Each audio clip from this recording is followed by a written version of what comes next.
Okay, then let's start. So the recording is running, and we'll continue on our project data panel, which is supposed to demonstrate the implementation of a simple data acquisition software using Qt as a UI framework, and doing it such that it will be quite flexible so that we can easily add different new devices. Okay, so let's quickly start it and see where we left off. So as you remember, we had the mechanism to add devices with some parameters predefined. We also have the ability to rename them, so it's already quite nice. Okay,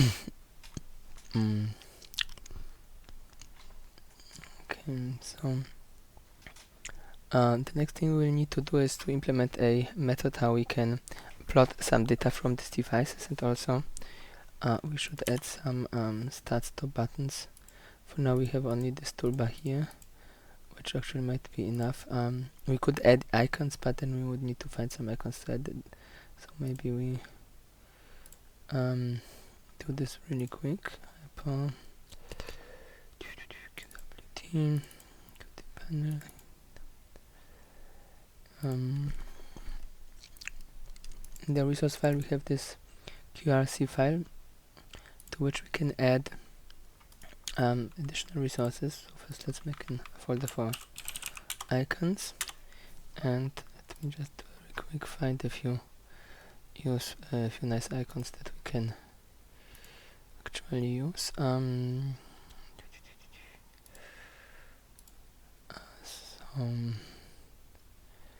Need a play icon and a stop icon. A pause icon would also be good. What else did we have?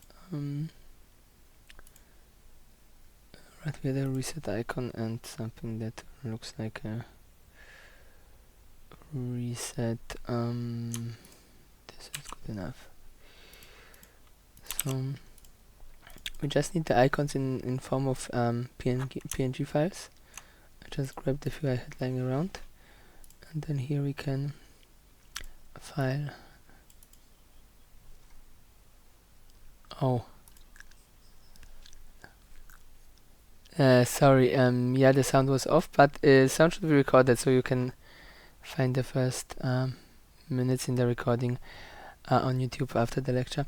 So I was saying, we will add some icons, and I added here a few files. They're just PNGs, and on the resources in the Qt project you have this QRC file. You can also add additional QRC files if you want, using this standard method of adding new files. And once you open this QRC file in the resource editor, you can add files to it. You can also add multiple files at once, and then the nice thing is that they can be addressed using this special path here. So it behaves like it would be a part of a file system, but it's just self-contained inside the application. Qt has a mechanism how you could even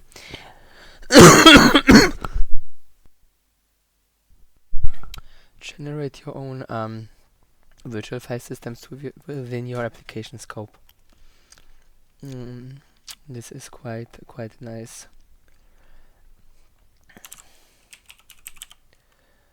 Right, we have here the buttons. So instead of set text, we can set icon, and are we missing icon? Probably we need to might need to include QIcon if it doesn't show us. Oh no, it shows. So here we can provide a file name, and there we just copy and paste the file name we got from there. Start should be of course start. You can disable the text. So start.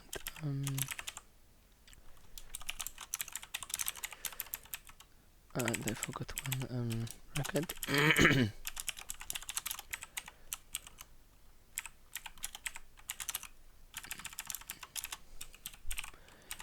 And for the reset, we'll take the delete icon that we have there.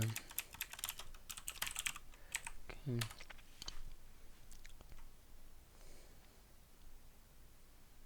Oh, it didn't work. Mm,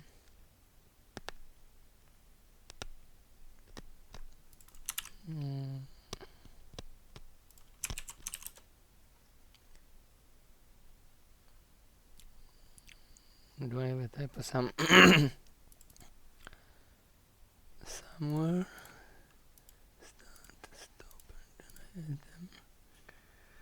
Um, I think I need to press save on this. I think it didn't. It might have not saved that. Yeah. Oh, and one of them has the wrong name apparently. Oh, it's called play, I think. Yeah, it was called play. In the editor here, here we can also specify alternative name, so we could use a different name instead of the default name that the system generates fast based on the file location. But I think for now we don't want that. Okay, so play, stop, delete. Now we should have all the icons. Yep.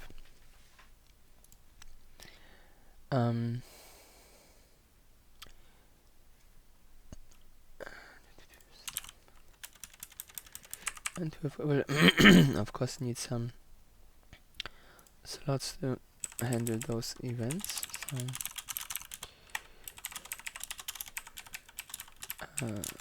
on start, on stop, and on delete.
Ah,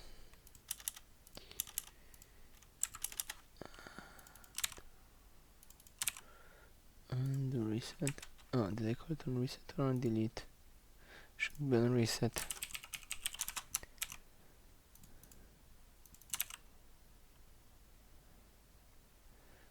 Okay.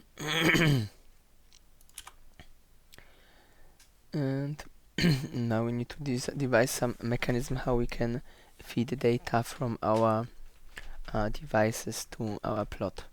And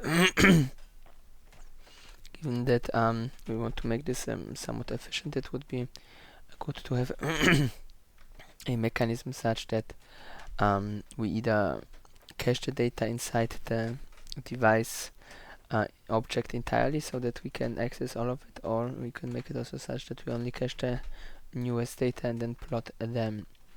And then of course the next thing is whether we want the implementation here to directly access the memory inside the device object, or whether we want to make it such that we have to copy the data to our local buffer.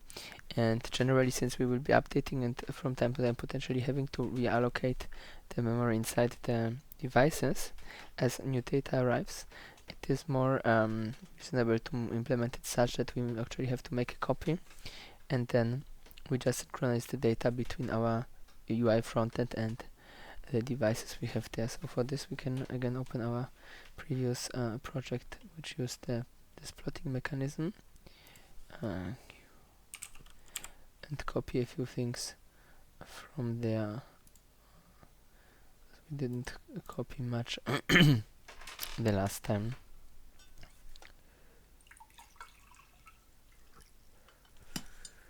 Okay.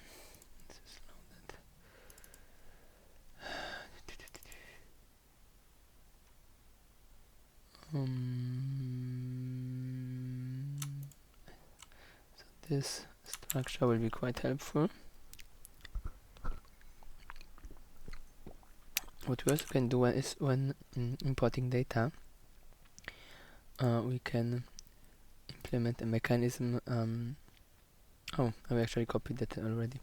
So what we can do is we could implement a mechanism where we would not import all the data, but try to reduce the amount of data points. So for example, if we would have a very high frequency signal and the scope is set such that we would only see a fraction of it, what we could do is that we just, let's say, take 100 real data points, compute the average, and then save only the average into the display buffer.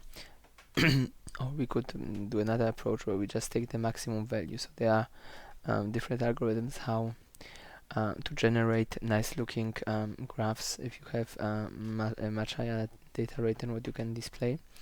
But for most applications, either taking the maximal value or just taking the average should usually be good enough. We can simplify this, I think, a bit. We probably so this data source we don't need. We copied that unnecessarily, and I think the temp data will also not need, since the temp data will be contained in our devices. So this goes away. The read-write lock is probably also not needed, as the idea would be that we are updating everything from the UI thread, and the lock was for the temp data, so we will have a own lock in each device. That, of course, given that the devices would be implemented in a way that they use multiple threads. So if you only receive data over the network, it is quite easy to implement everything in one thread, as the amount of computation is not very big. So what we need to add now is for each of the devices, add a function which returns how many data streams there can be received from it, and based on this we can then here, once a device is added, was it on device action, nope, on that device here. So once a device is added, that we can then create the right amount of local plot lines.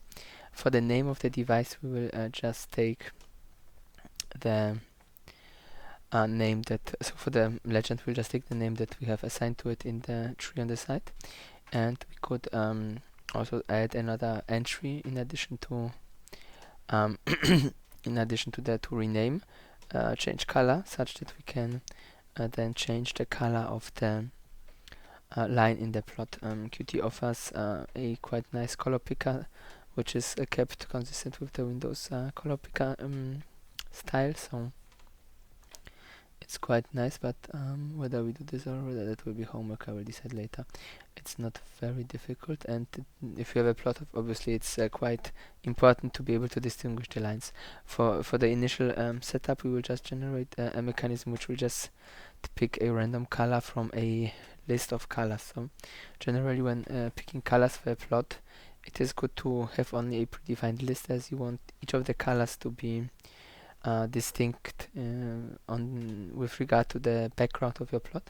So if you just generate them randomly, you would also get a lot of dark colors, so that would not be necessarily something good if you have, as here, a rather dark black bluish background. So we would want to only have bright colors that are well distinguishable to be used and selected from. So we go to our device, and our device will get now a int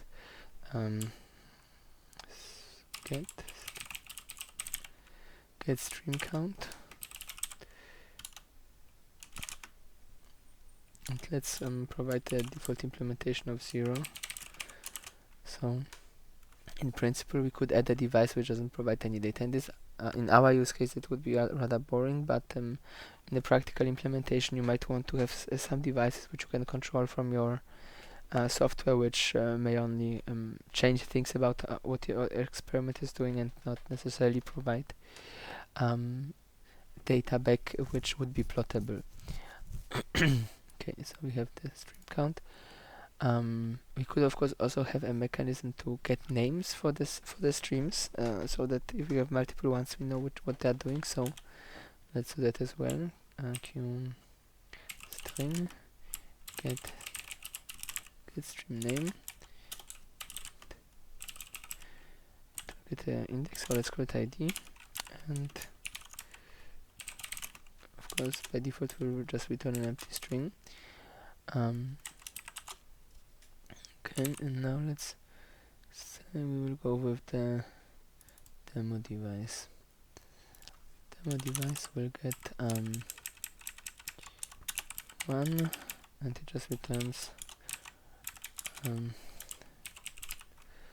random data as output. So what we already kind of had before.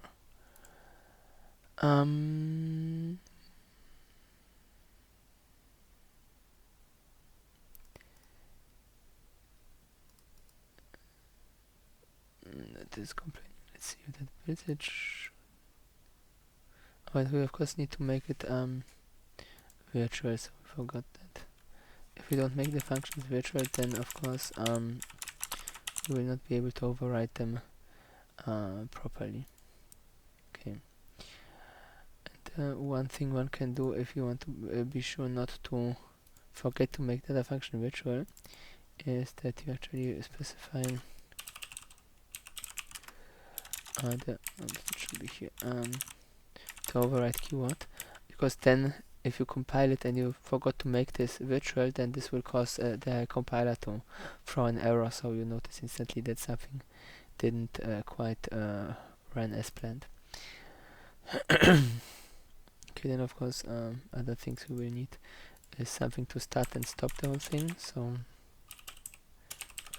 virtual pool. So we can either go with return value boolean, where we just return true or false, or we could go with integer and return error codes. A simple approach is just to go with boolean, but I think it's more reasonable to actually use error codes, because we want to be able to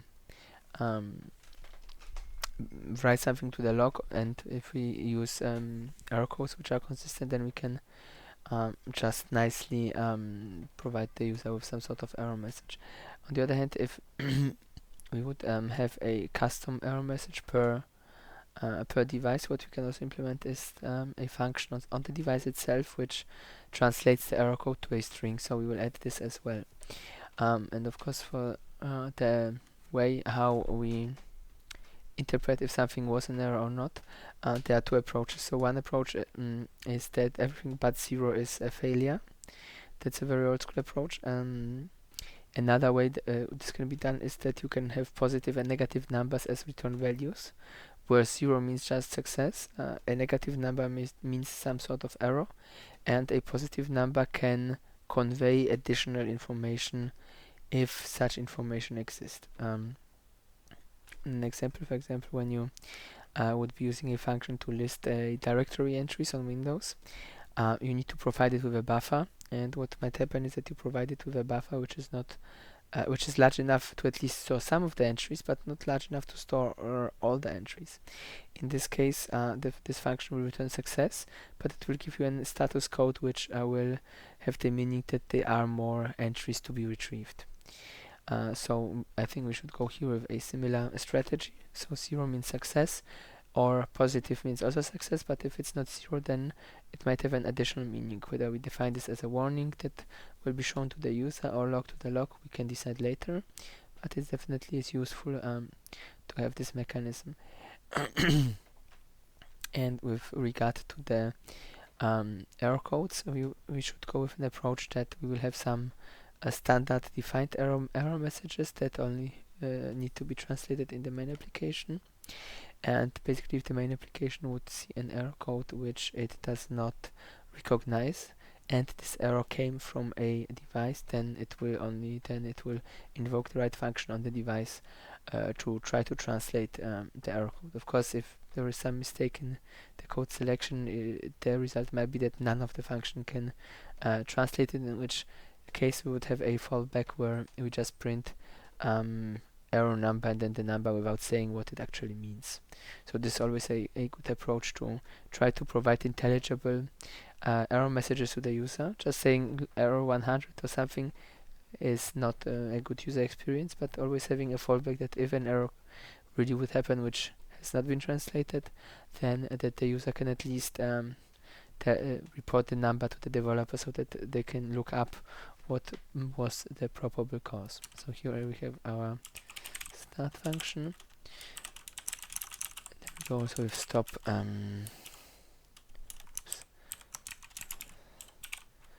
stop and reset. In principle, the way this works is that normally you would expect like that you would also want maybe a pause function, but here effectively you can start, stop, and then if you start again, it is like a resume as long as you didn't press reset. So a real stop with the data discarding would be like stop and reset, while stop is actually more like a pause in the way we would implement this here. And we should then create a file where we will define all the different error codes. So a new item, my errors age,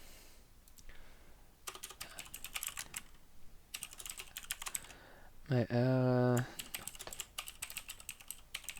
that's the most common error we will encounter, that something hasn't been yet implemented. It is good practice to put when you use the steps round brackets around everything, because usually if you would just write some code and then paste it, and then this is pasted somewhere in a different equation, the meaning might change if it's not everything in brackets. Of course, in case of just a simple number like -1, this in principle can be ignored, and just for niceness we can add some indentations, because we probably will have longer error messages later on. And we should also define our 0, which usually is called a bit strangely error success. Oops, it's not typing. Which is 0. And one more thing we could do, in principle, we could not call this errors, we could also call this states. So we could also call it like my status success. But since like yeah, let's go with that. Let's go with error because it's shorter. And we might have this positive return values, but I'm not sure if we will in practice use them, so sticking with this approach is probably good enough. So now we go back to our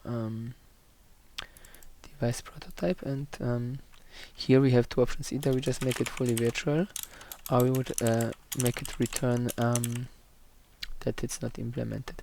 And I think what we'll do is we'll make start and stop fully virtual, because every of these plugins should be able to be started or stopped.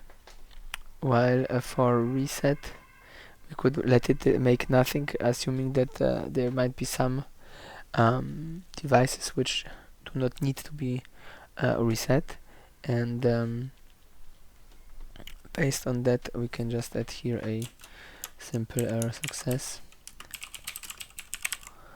So my okay,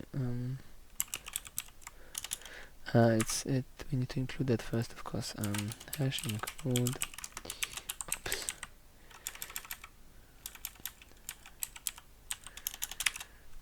my errors, yeah.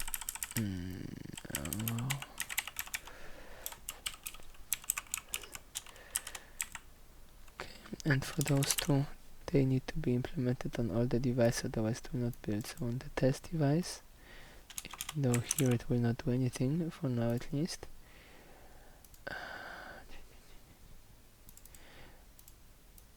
There we just copy this result as this return, and on our demo device we actually are doing something. We'll just implement those, and we'll also implement the reset.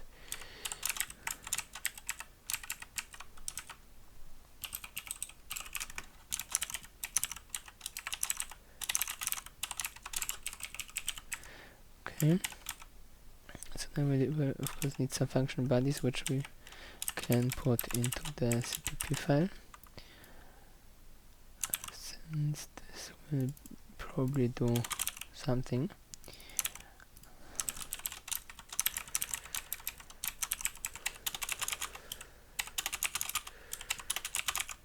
Okay, right, and override we only use it like virtual just in the header, we don't use it in the implementation in the body itself.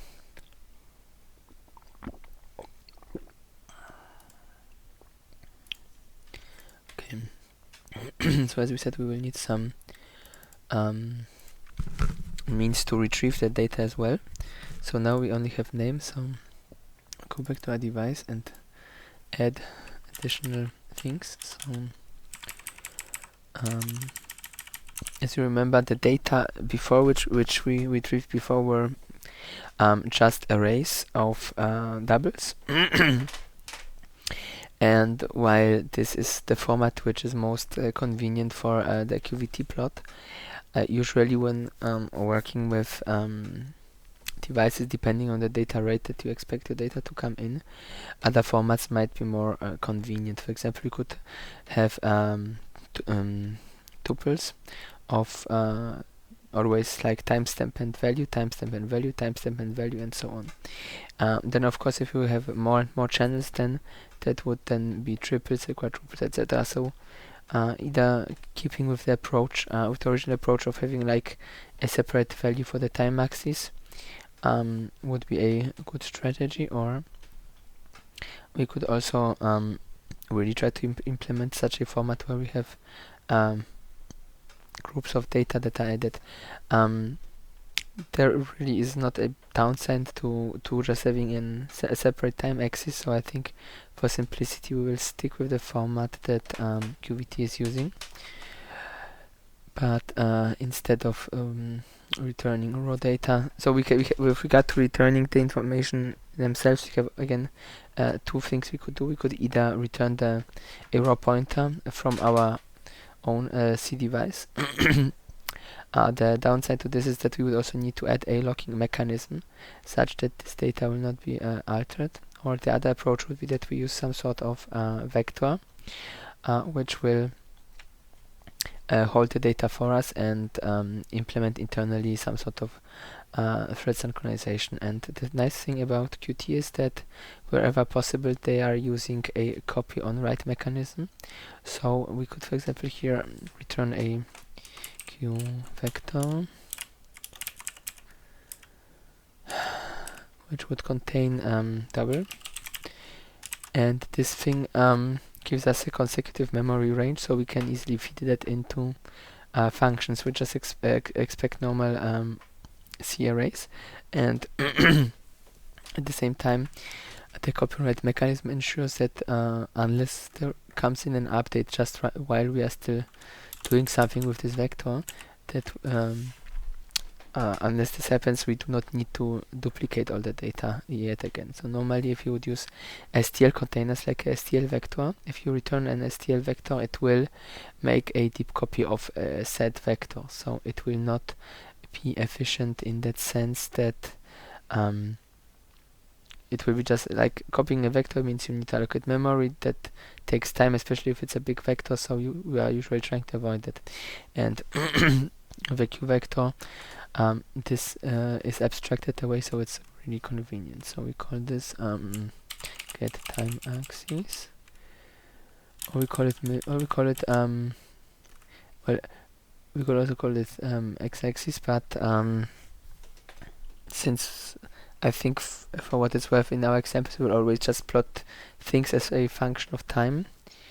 We could just keep it called time axis. Plus we will have the implementation that will translate the values that we feed it to timestamps, so it would not be directly reasonable to use something else. And if we would want to change that, we could always rename it to just then the x-axis.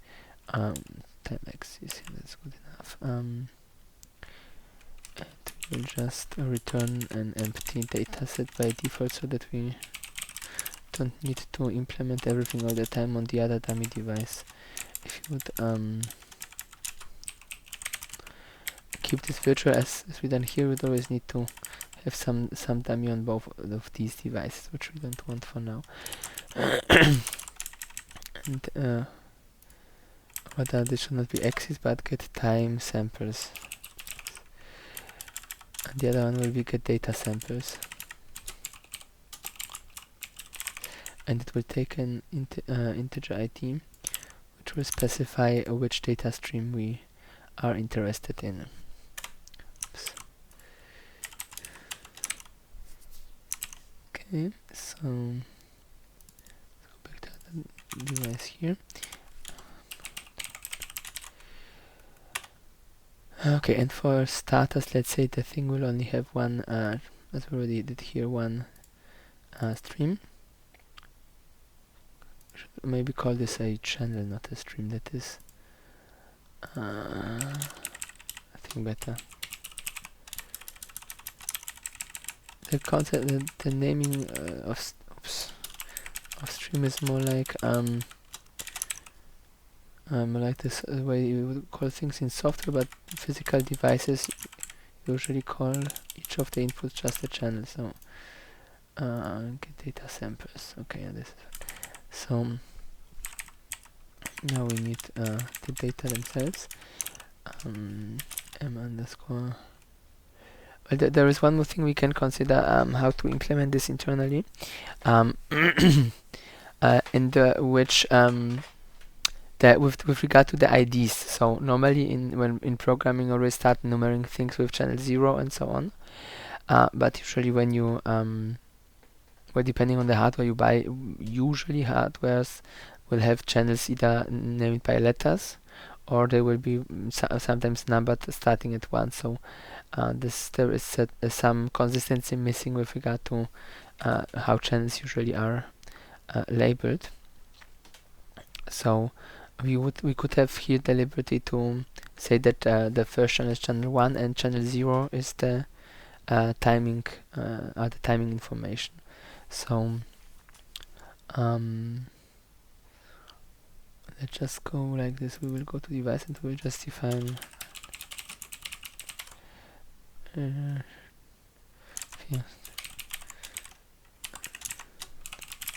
first channel is 1, and then we just know that we start with this number and then increment from there on. So we can then later change it to 0, and then if we kept just using first channel plus something, then this will be consistent. But when I think about it, then we also should specify where we start from. So like, not where we start from, we start at 1, but how to handle the channel count, because if we have channel count and we have start at 0, then of course we would need to go to a larger number than if we have we could call it max channel, which would then carry the meaning that whatever number this is the maximum number that is allowed. Or we just don't overthink it, we just keep it simple and just start with 0 as an, or with 1, and then just keep to it and never change it. That is also a valid approach.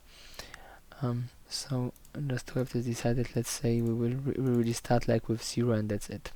So the first channel is channel 0, the second channel is channel 1, and in the UI we will try to give the channel a letter-based name so that there is no ambiguity. We just note that the first channel is A, and there is no unambiguity with regard to which one that then is. So let's just check what we have here. Yeah, and in this case we just return the name even without saying which channel it is, since we only have one. So this is also quite fine. If we would have, of course, more channels, then we would have a switch or a set of ifs to distinguish based on the different IDs. Okay, so here we have our time samples and data samples. And if we would be using more than one channel, then this whole thing would be an array again.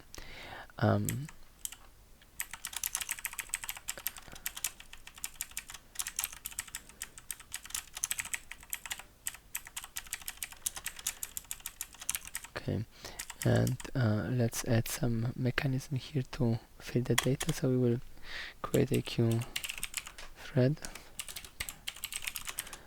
which will be started with start and stopped with stop. We should just go with a pointer, and then we can feed the data in. We need a destructor as well to always ensure the thing is stopped. So, and the implementation will be such that you can press stop multiple times. If it's already stopped, it should just ignore it. So in the destructor, we can just stop without checking whether it was running or not. I think this is generally a good practice to implement things as fail-safe as possible, as you never have the guarantee that some other later user of your code will do it properly. So first thing is to check whether this is running. So if alright, we need to set this to null. So start value. So if this is not null, then we just return with an error, which we need to define that it is already running error 2.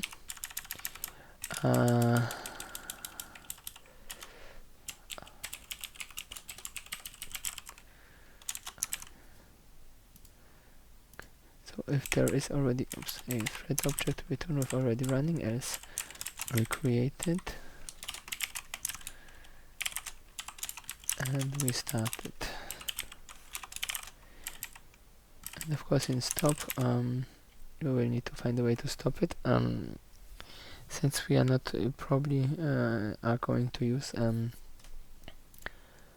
some more Qt-like approach, we could really just go with creating our own thread class, which will then just override run. That would be one approach. That approach, the much more Qt-like approach, would be to use a timer and run this timer inside the thread. But I think we should keep things simple, so let's just define here set demo device thread.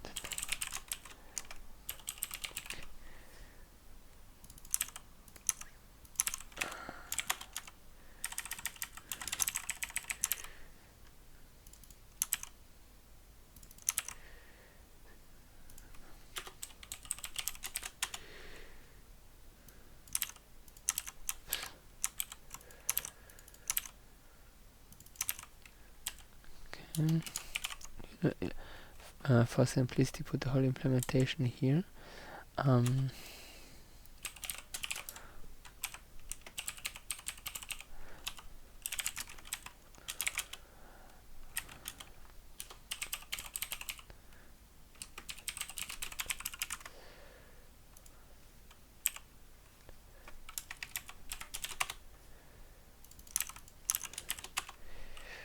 All the home. Once this is set to false, everything will stop.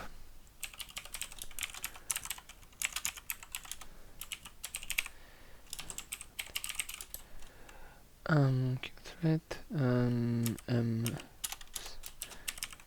sleep, let's say we generate data 10 times per second, and then here a to do.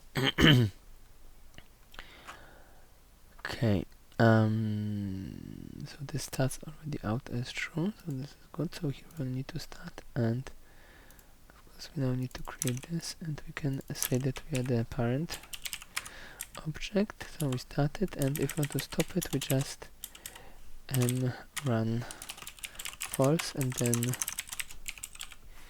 we wait for it to stop, and then we delete it and set it to be a null pointer. Good.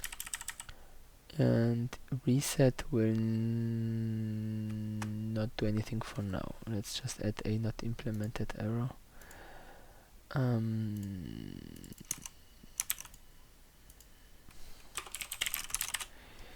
Okay, so the thing starts, the thing runs, and we can stop it at any point. So for testing, we could give you a queue flag.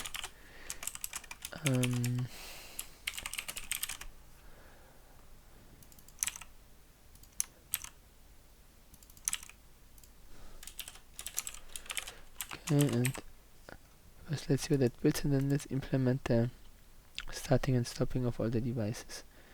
We forgot one thing. This should return something at the start also. So return okay, a success, and here as well.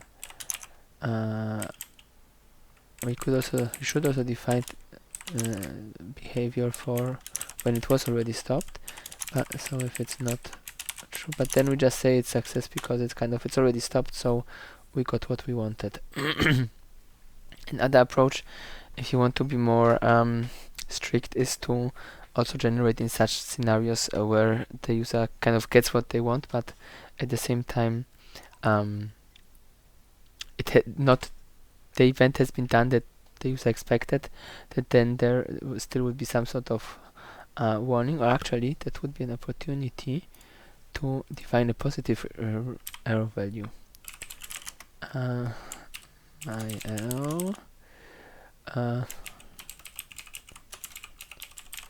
already stopped, and let's just define it as 2, that it has a certain nice symmetry to the already running, and the idea is that this is not an error, it is a success message, but it tells the user that not exactly this happened what the user expected to happen, because the user, when they press stop, they expect that whatever is going on, that it will stop, and that something was going on, because otherwise they would not press stop, obviously. So in this case, yes?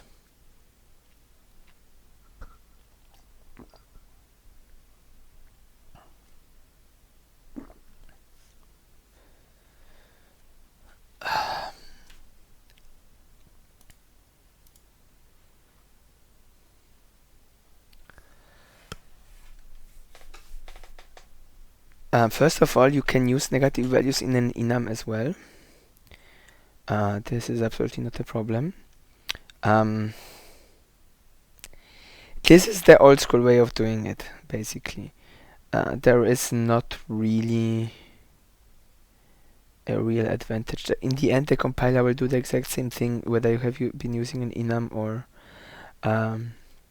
whether you have been using a define like here.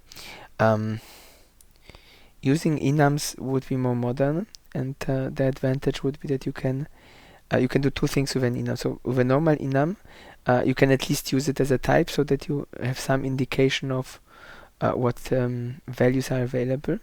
But you could also use an enum class, which behaves more like a C# enum, where you confine the enums to the actual namespace. So then you would always need to write like my errors double point, and then the error name. But technically there is not really a benefit to either approach, not directly. If you would be working with some sort of automated code analysis, then using enums might allow this instrument to have more insight into your code. But this is only a very minor advantage, and as long as you just write the code and compile it and don't go too deep in with other tools for code analysis, I don't think there is a benefit in either way. So I just am used to doing it the old school. You're welcome. So let's continue. So we have our error code, so now the next thing will be to implement in the device manager something to start and stop the devices. And that already gives us our first complication, which there is that this thing would only return one error code itself, while multiple plugins might return multiple error codes. So we could either go with the approach that if the first error happens, then we so then when the first error happens, then we just break and leave it as is, or we continue and return always a list of results, but this would not be convenient, since usually you want to be able to quickly check whether what we want happened. I think we could also add a logging mechanism such that you can then retrieve the last set of errors. So this for example is how many Windows APIs work, that you call an API, it returns true or false, and then you have the get last error function, which will tell you what was that went wrong the last time. since we can add such a mechanism later on, I would say that here first we'll go just by a first error approach, so that we just break on the first error that we encounter, and then and if we encounter just a positive return value, what we could do is that we keep the last value that we got, which is not null, and then return this value, the first or the last value of a given type. Because generally, if we have a few devices and we press start, and then one of them doesn't initialize, then we either leave the thing in a half started state, or we automatically stop everything again. And if we leave it in this half started state, we of course would want then to again press stop and then press start again, for example, or something like that. So let's go with that approach. So int start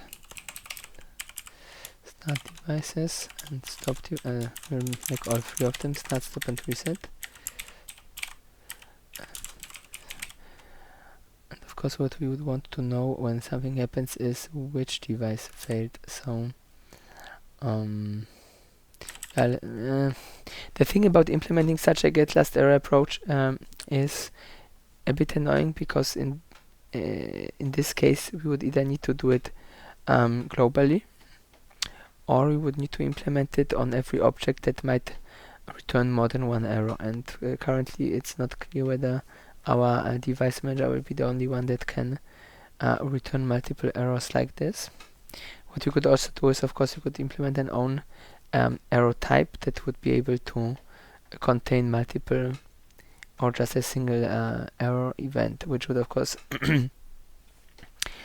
mean that we don't have just an int return but something more complex. That would also be more computation intensive. One approach that, for example, could be done is just to add a log that in the application, when it runs, at the bottom you can see it, and then every component can log events there.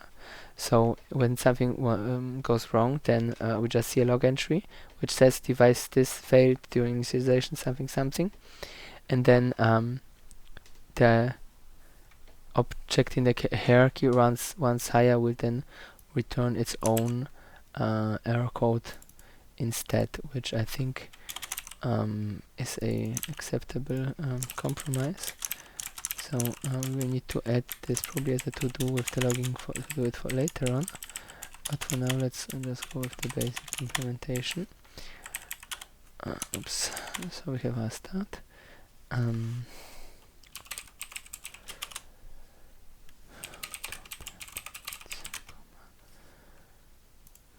Go through all the devices and we'll try to start each of them.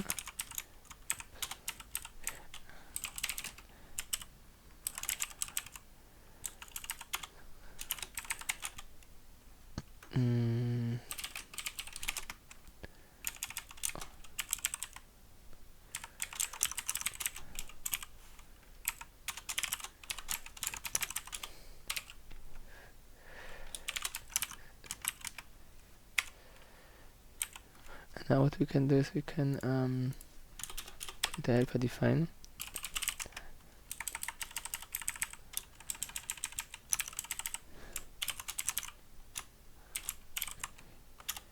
Or is okay, or is success.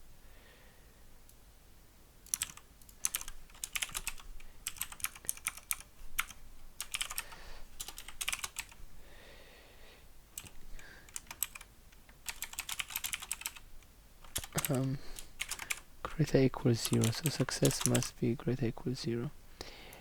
So when we go back to device manager, then if it is not success, then we break, or we just return, could actually return an error directly. My error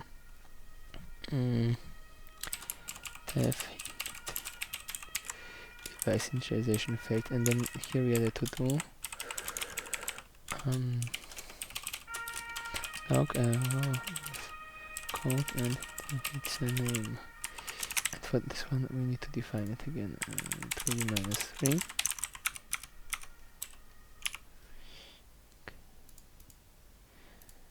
Okay, device init failed. Then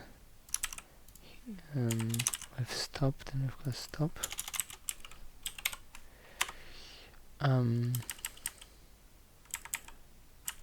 Device. Okay, we should rename it to start. And already create a stop failed and the reset failed.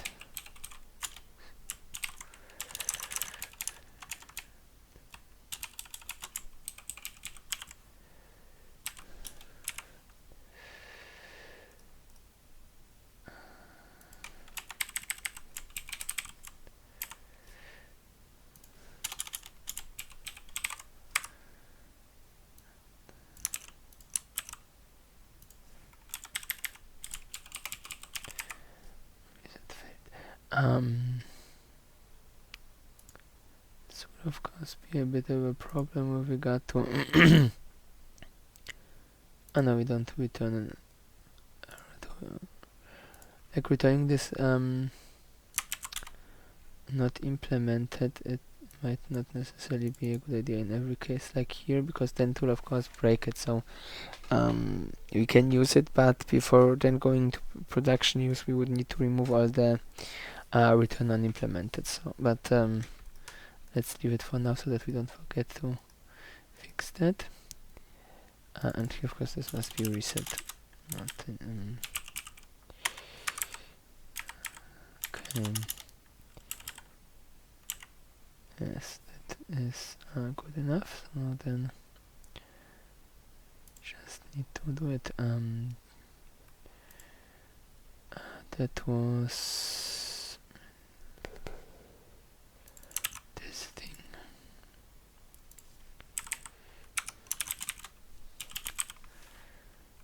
Start devices and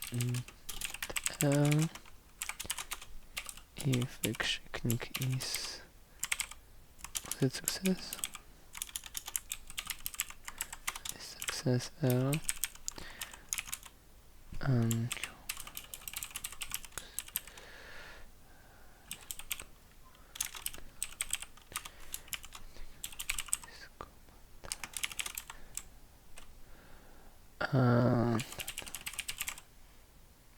Let's go with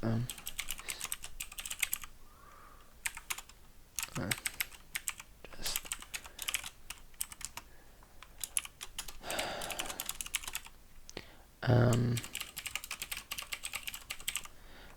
way to start.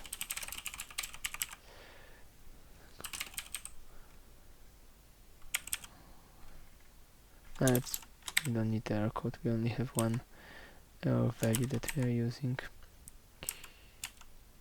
Then of course the same thing with stop and reset. Now we should return the error code. I might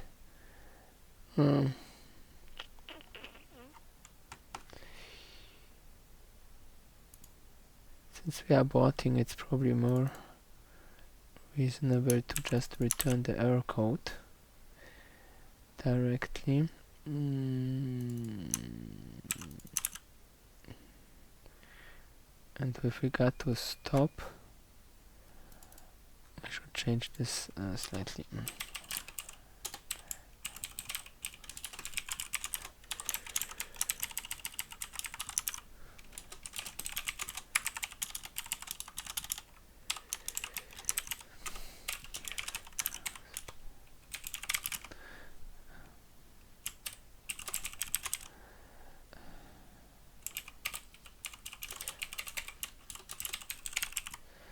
Success with errors. Right, so we will not have those defined explicitly, and success with errors probably should be a success error. Success. Oops. Let's define it as 1. Okay, so success with errors is kind of not an error, but then we will of course need to still show it. So right, and we need a way to to convert the error codes to strings. So to string.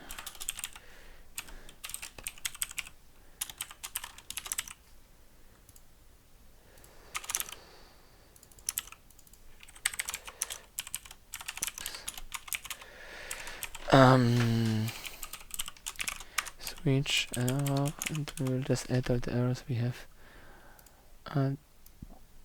defined until now.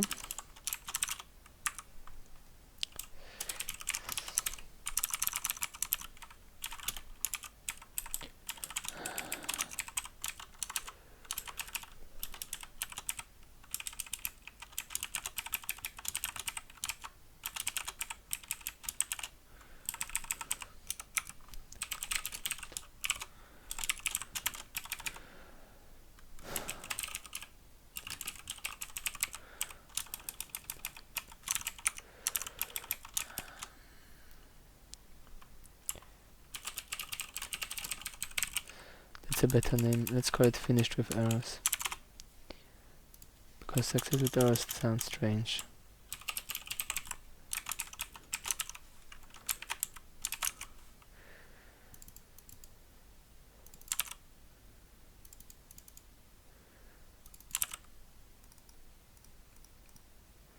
In the case of success, we don't need to provide a translation because this should not display an error message. This will leave as a particularly aggressive error message since we should not release code where things are still missing. We'll of course make the text a bit more verbose. But for now let's stick with something simple.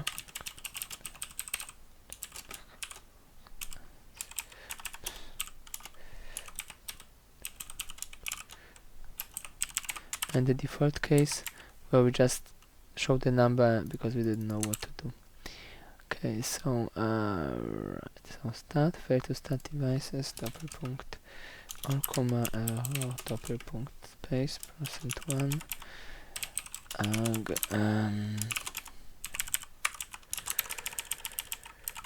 fail to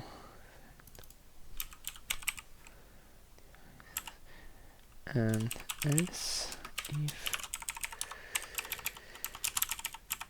if else, or if this is not null, and we need to waste lines. Just here then a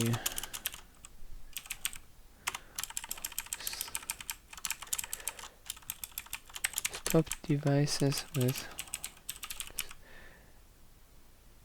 when we only have one error, that is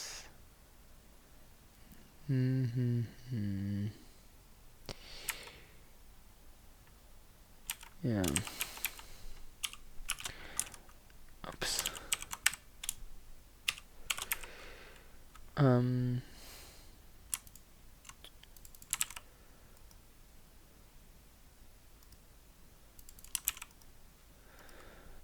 Yeah, not saying what error it is, and here they're saying it stopped with errors is boring, so we just go this approach. We check first for this and then we do the general check. Stop device with warnings, and then for reset, in case of reset we also want to reset and keep resetting even if one of them failed. So let's do it the same way. Alright, we should still log the we should still log the event.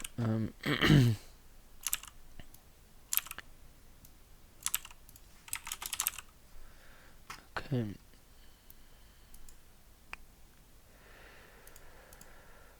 Right, and for here we just use the same code, we just need to reset devices. Okay. Right.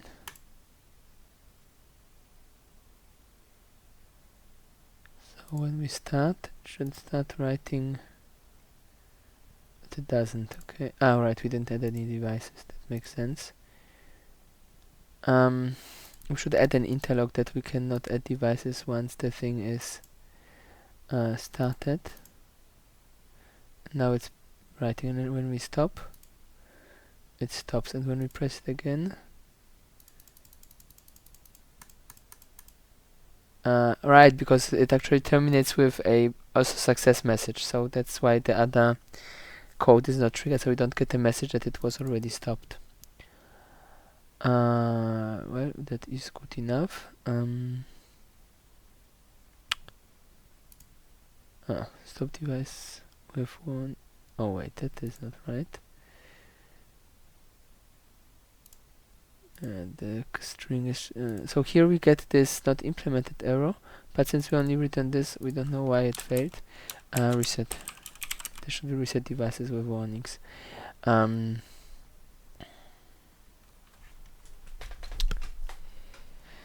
It would be nice to retrieve the warnings and show, because we might have different devices. Yeah, let's implement this, and we will do it in a.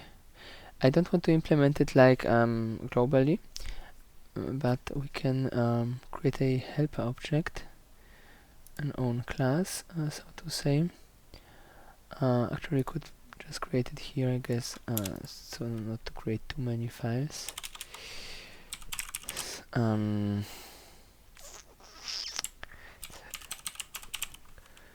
call it error. We'll call it as an error log. And we will not make this a Qt class. We will keep to just using some Qt objects, but this whole thing will not be a Q object. So it will have a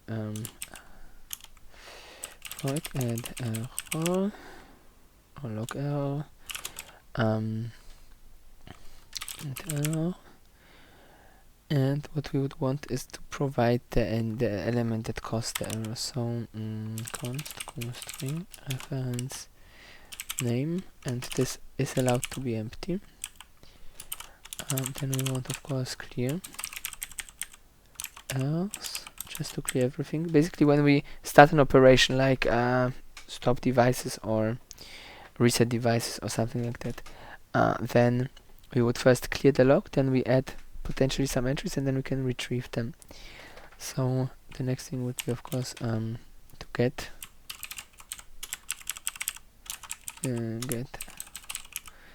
errors, and we could use here either an own struct for the errors, which would contain the name and the error code, or we could use a QPair.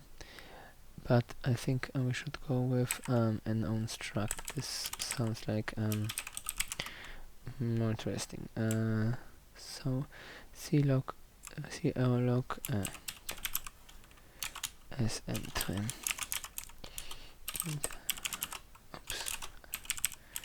Int error and qstring name.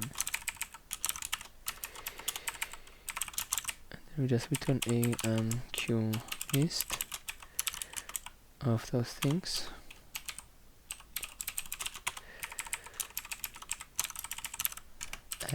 Log.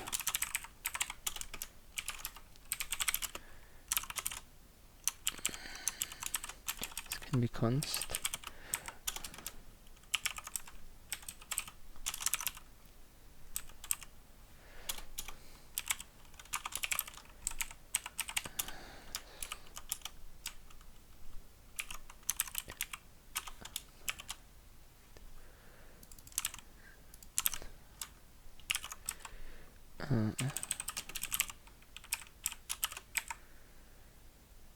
Okay. This thing now is not thread safe, but we will leave it as is for now.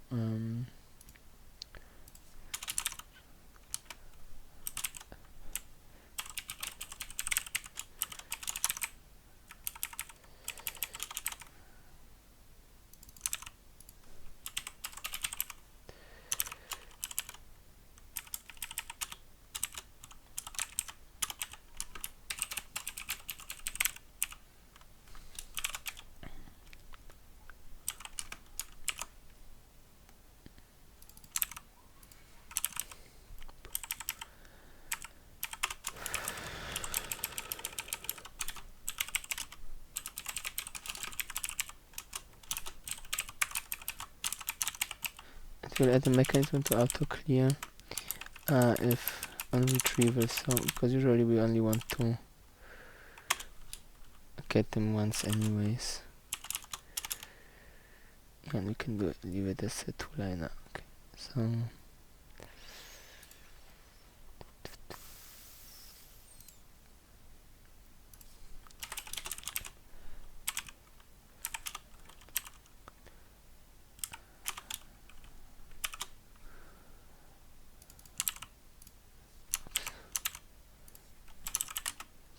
and device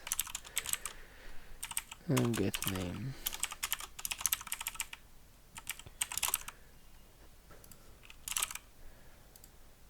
Okay. Then we need another function.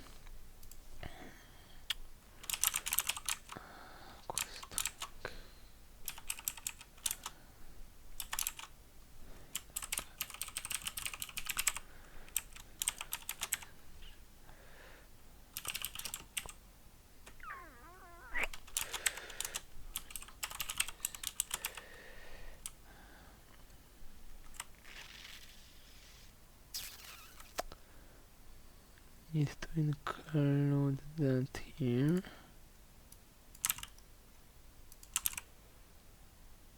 QList. It's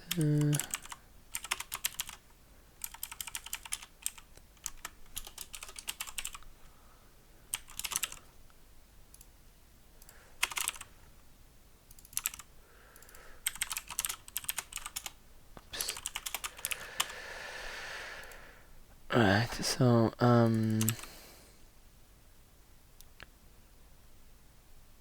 if there is an error, but then we don't save our own error.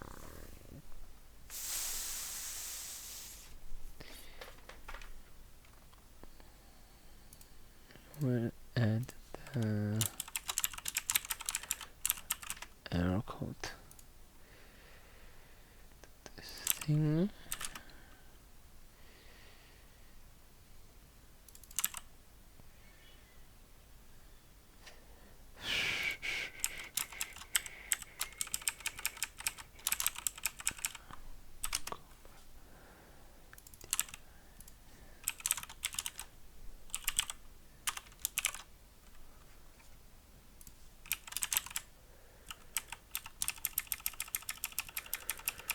The idea is that to make it somewhat generic, so first we just check whether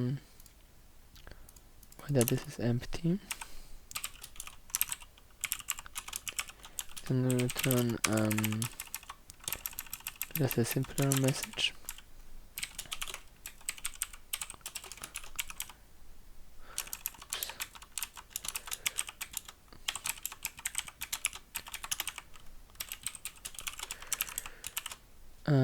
Almost. We need to convert this. And in the else case, so if there is something in the log,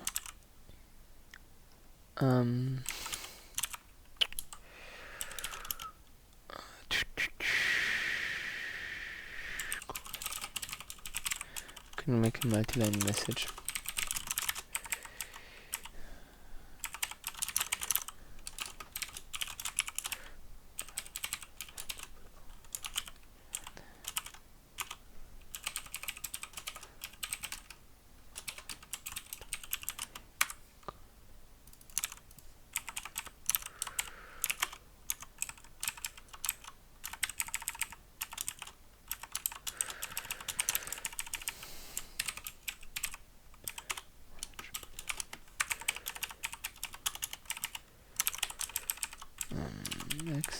\n, then comes the error, and we can either have a name or not, so if name punct is empty, then this else we have the error code, and then we have the name. Oh no, let's do it like this. First the name, then the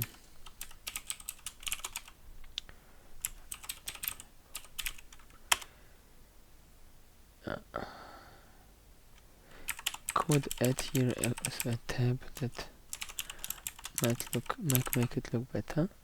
Okay, now when we run it and press reset, we should get. Oh, we got a bug somewhere. Right. Oh.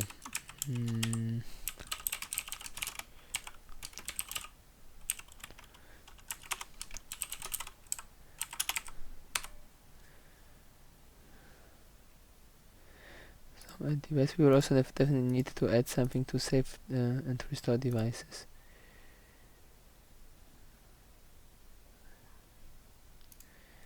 Didn't work as expected. Let's see what's wrong. So we put a breakpoint.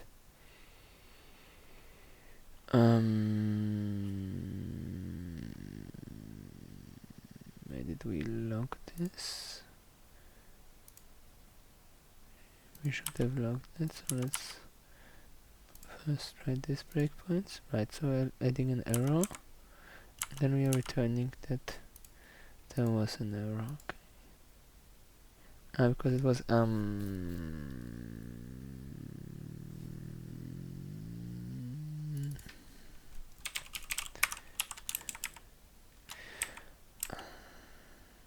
right, but it's a positive error because so then we don't. Should we just say that there were warnings? In this case, we just modify this way to reset device. But then this means we don't want this to say error technically. We just leave this empty. We need to edit it here.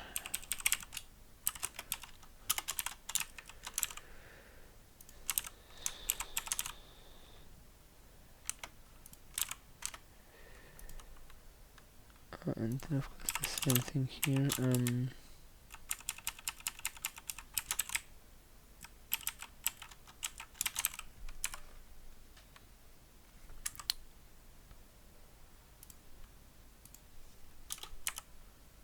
Damn it, it broke our %1 here.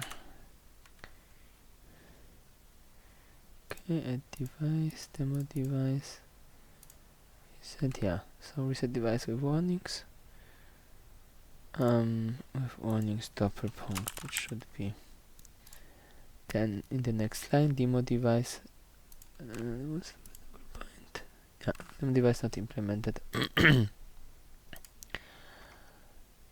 That looks nice, and now the easy thing is if we need this mechanism to log more than one error event, we can easily add this CR log to every other object, and this way we only need to add one object and get a whole nice new functionality, so it's quite convenient.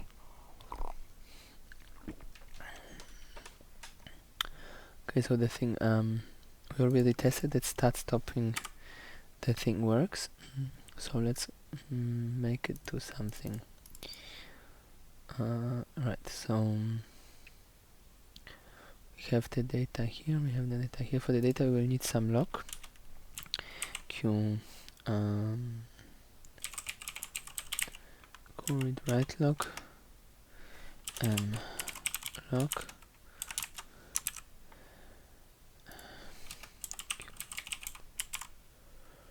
read log,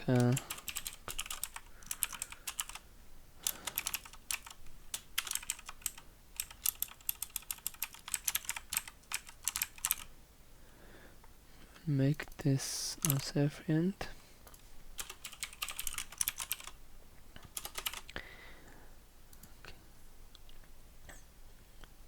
And the run function will actually implement further down, since there will be something for it to do.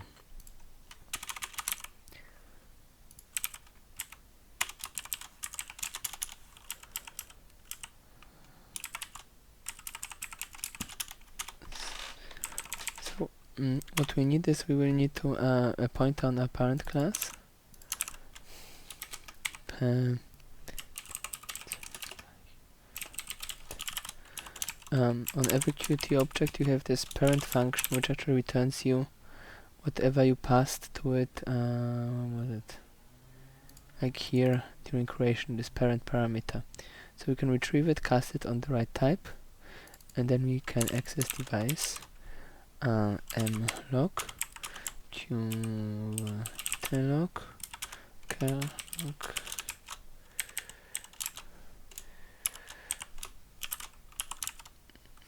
Now let's see.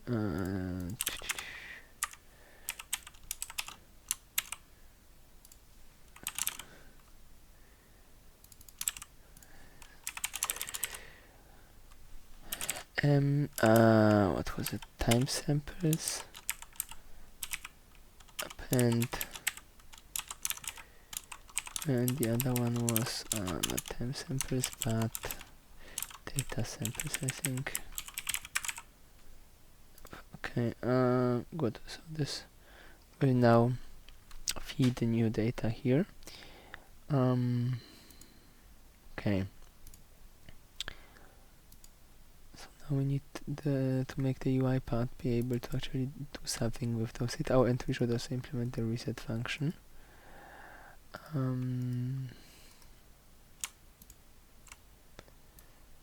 Since we are at it here,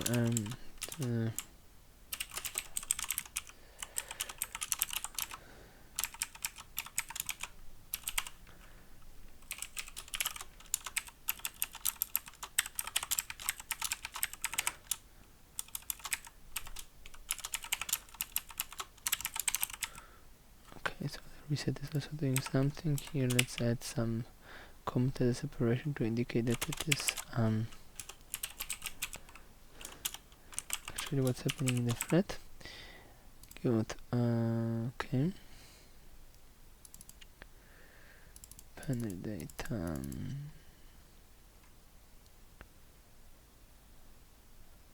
Right, we in principle could replace this with our queue.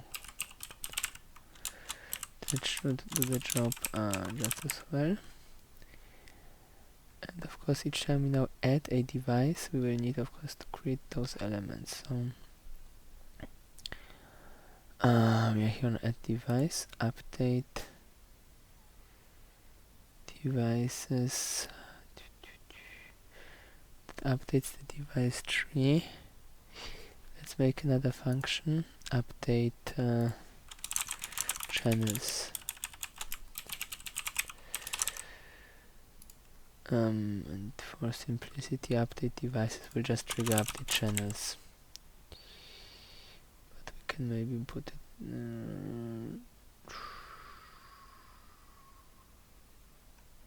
Let's keep it here.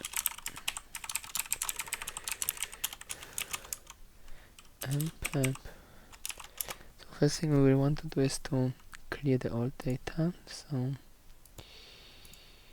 okay, we did not copy this along. So one thing we need here are a list of curves. But we could call them differently. We could call this channels.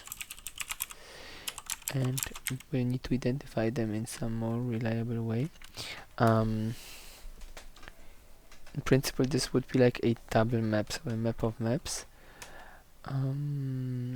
or at least a map of lists. That is more reasonable. So let's go with qint64 as the primary identifier, and then a list, list, where we have all the curves, and for elegance we could could make this a we don't need to have this as a pointer. We can move this up here and then just use it directly. Okay, list of curves and channel maps. Yeah, that's good.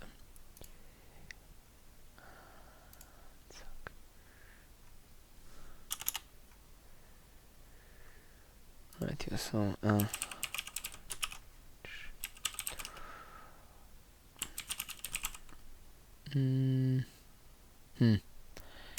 outdoor channels, comma m channels, no channel map a device map.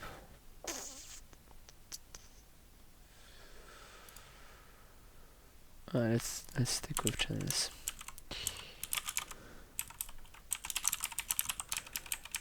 So channel from channels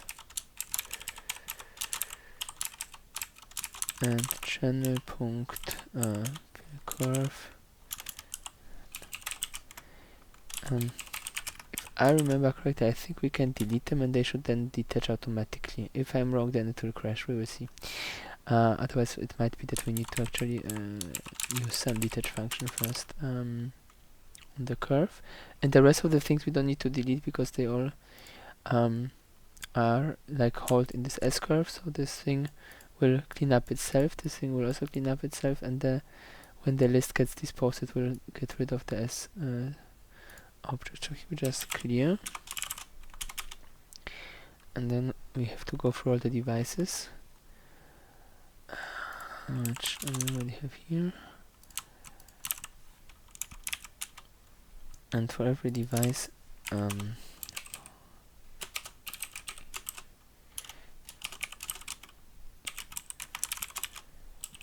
get channel count e++, and now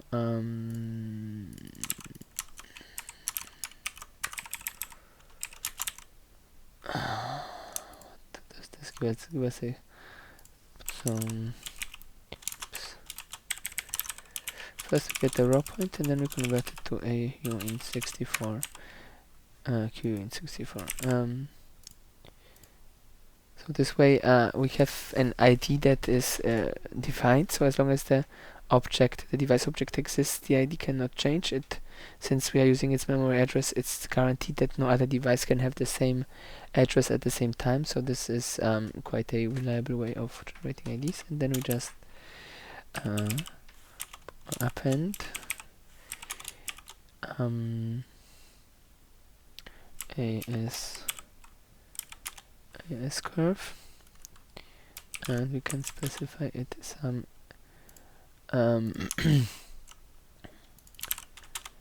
initialization. So let's see. Copy this part of the code.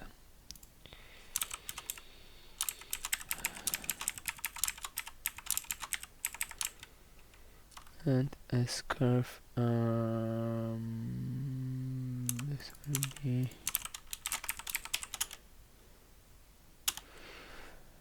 okay. I'm missing this other parameter, so we will add them shortly, and we set this here.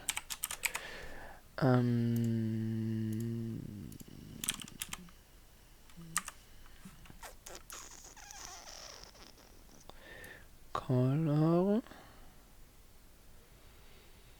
and pen style, and here is the name. At the name we will generate programmatically the curve count. Well, we don't need that, that should be fine.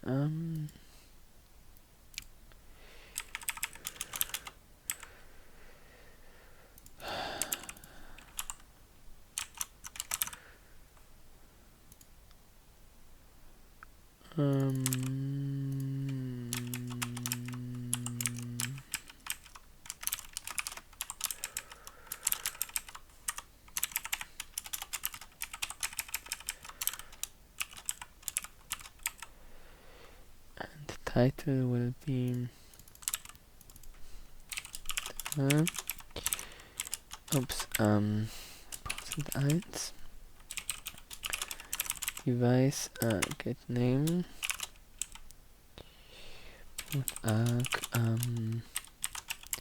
a plus e. So device so we have the device name, double punct, and then the channel in the notation as mentioned, A to Z. It could of course also trigger update channel each time we press start. That sounds better. Let's do it this way. Before we start, we always update all the channels. It makes it more elegant, I think. Right. So we have created a device. We have attached the devices. Okay, so what we'll now need is in the timer, here we will be synchronizing the data between the devices and the curves, and to do that reasonably we should add to our device manager a flag which tells us whether the devices are started or not. So all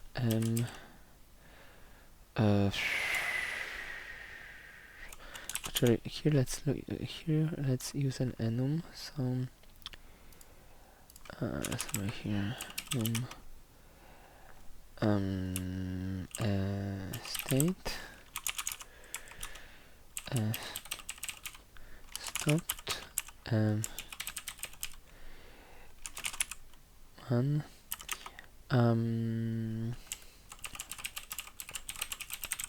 failed to start so that we can see what's the state.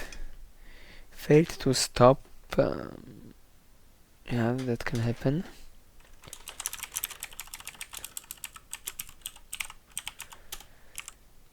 Okay, and of course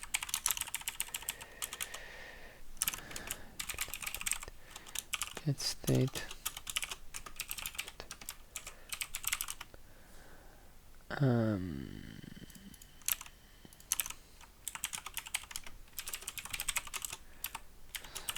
state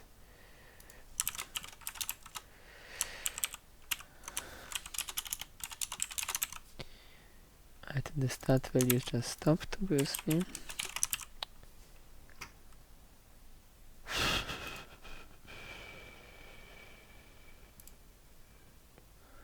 Okay, so if state stopped, if this is not, yeah, if it's not stopped, then return already. And that's a question because it can be stopped, it can be failed to start, it can be failed to failed to stop. So basically we only want to allow to start if it's currently stopped. Makes sense? So if this is not stopped, then error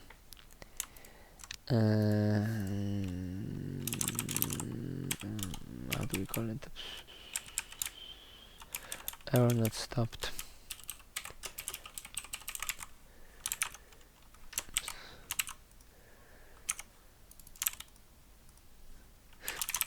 Okay, so there is nothing more to do here. Error then this is gonna fail to start, and then it's alright, and of course it might be started, then they'll just return already started.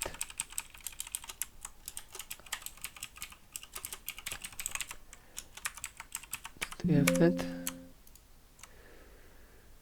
We've already stopped.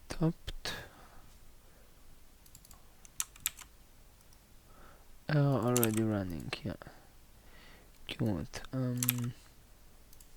Now stop always unless it's stopped. So if it is stopped, then already stopped. Nothing else. So if we are in some intermediate failed state, we will just allow this to continue, and we could make it such that yeah, that should be fine. And reset you're only allowed to reset if it is stopped, but you can press reset multiple times. Yes. Okay. So timer. If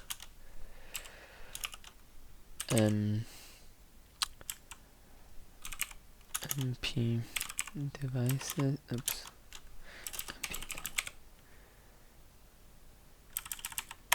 mp devices, get state is equals sandwich manager as started. Then we can start filling the data in. So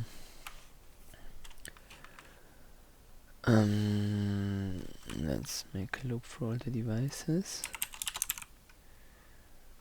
already had and for all the channels.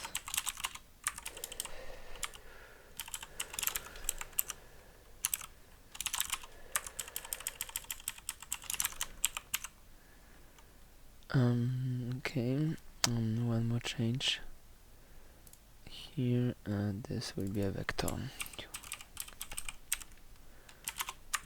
not a list. Right here.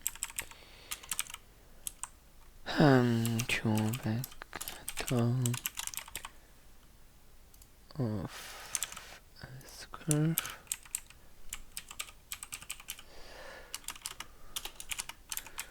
Vector reference S curves is this here.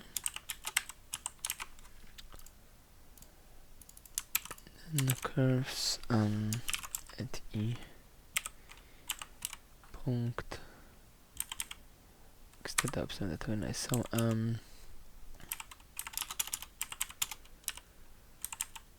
x data is equals device get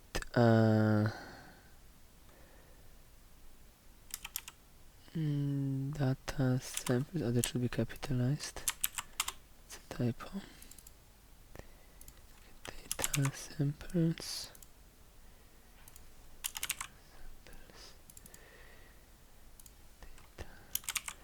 And yeah, the data sample. Sorry, that should be y. Data samples from I, and x is get time samples. Get time samples. Okay, and then look at our project. We can see where we need to what we need to update. For this to work properly. So curve. That will be here. Curves from E. P curves. That was samples, and then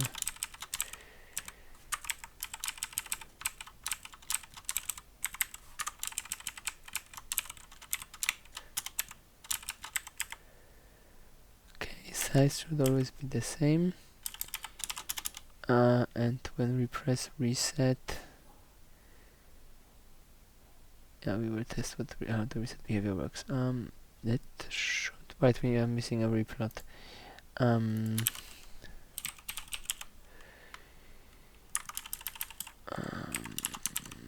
But we can make the replot just at the end. How often we run it? This is too often. Let's go by with 10 times per second and then replot. Okay. Add device, demo device, play, and something's not right. Let's see.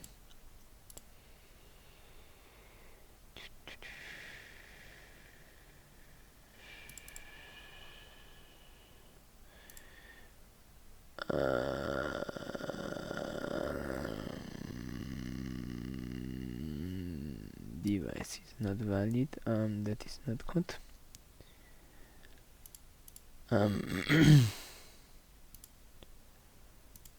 Should be valid.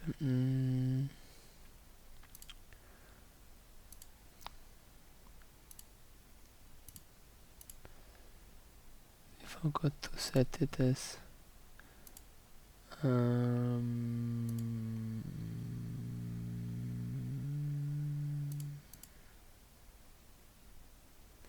oh, yeah. We took the argument, but we did not pass it to the next constructor in the chain.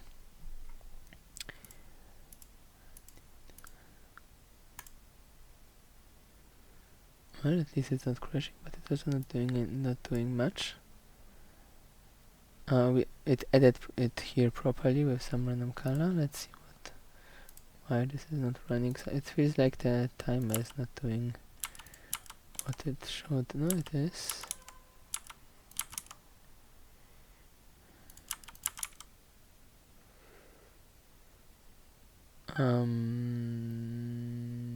Data size 0. Okay, that X, Y. Are we not setting one of the two thingies? Time sample, data samples. No, we are.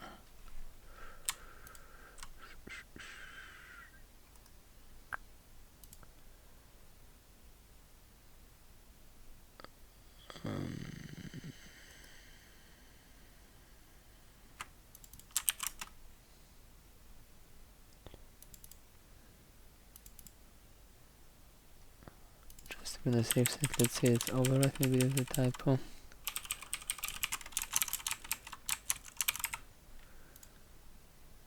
Nope.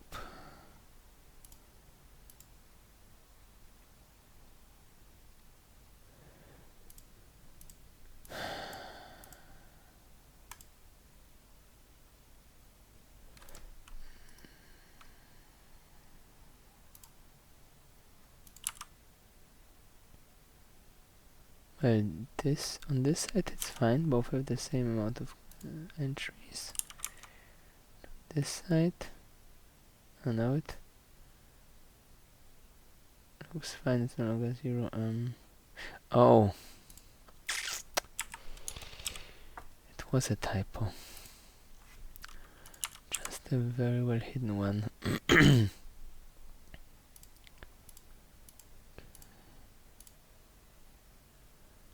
And as you see, it's working. Well, it is only doing what our old demo for the plot did, but of course now in a much more complex way. Are there any questions at this point?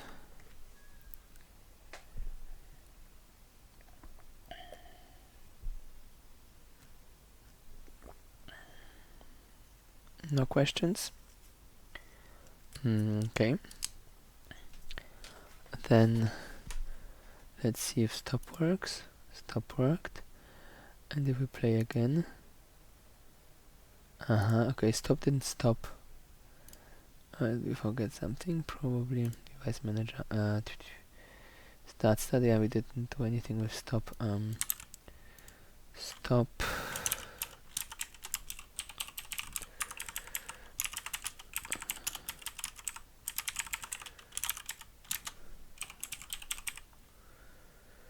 Failed to stop. Okay. Here we have it. Here we have it. Here we ignore it, so this should be okay.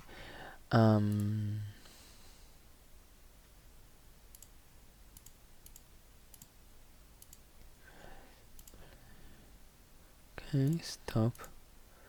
Yeah, when we stop, then it stops, and when we continue, it continues. And since it's time on the x-axis, then of course, the longer we are stopped, the longer the gap is.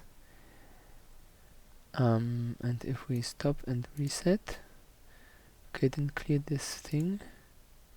Only once we, yeah, because we did not replot, I guess.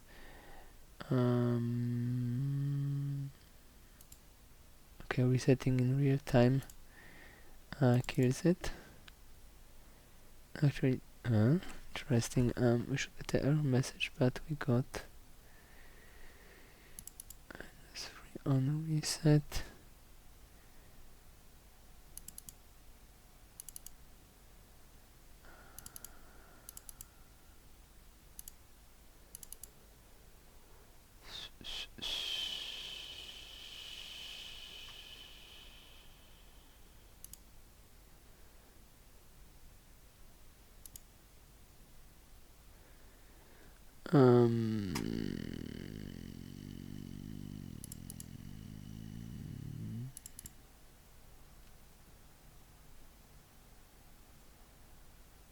Yes.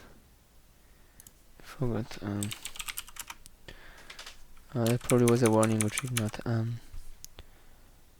But this also means that we'll get an error for which we have not yet implemented here a message translation.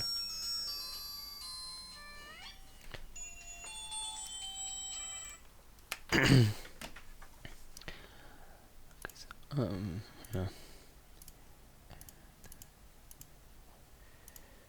Start, stop, reset. Yeah. So we just get an error that -3, for which we need to implement the entry.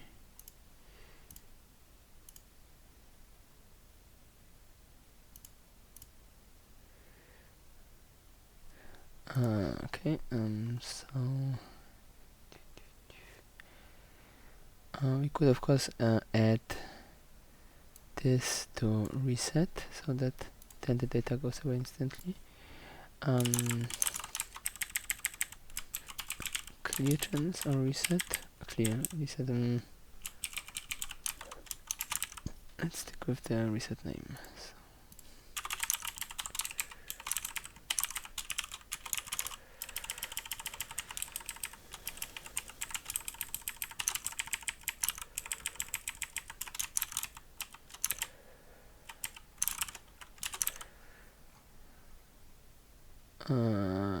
Reset.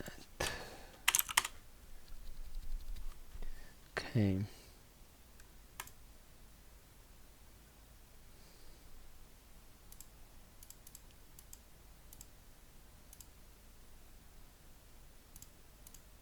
Yeah, nice. The next step would be to add another menu and something to change the color.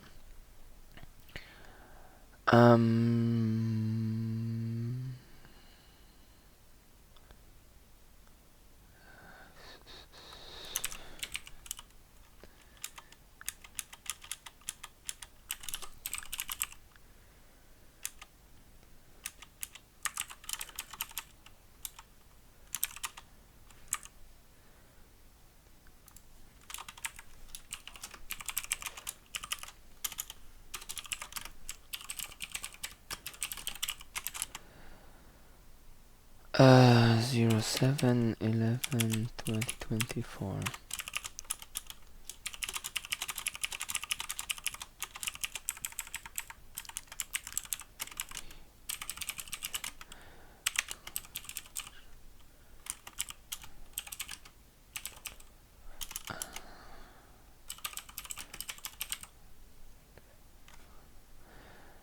There is this Qt color picker. Is it not working? Oh, it seems not. Okay, that's broken.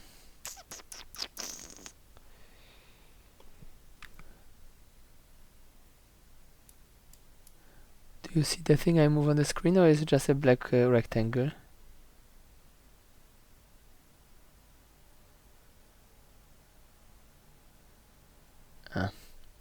Okay, because it's only showing the one window and it's blanking out everything else. I switched it differently, then it might work. It's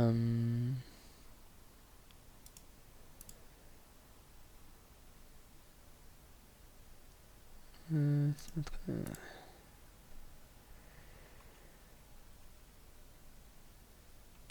At least there are no more lag issues now, because that was also rather annoying. But VM apparently lost its network connection. Okay. Yeah, now we have a connection for a different connection. Qt color picker.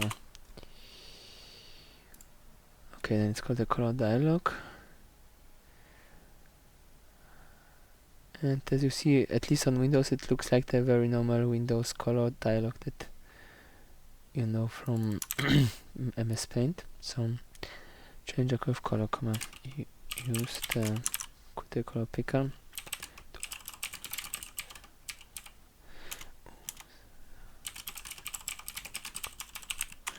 Hmm.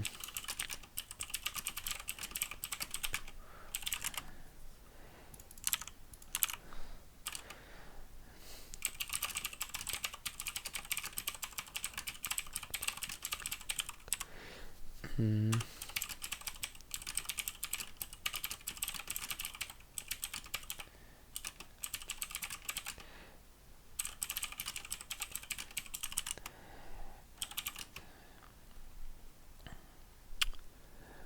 And, and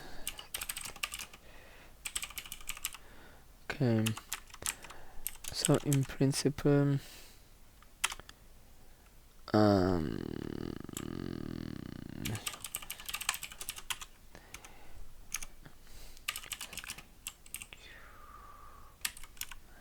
we have one problem. We don't have the individual channels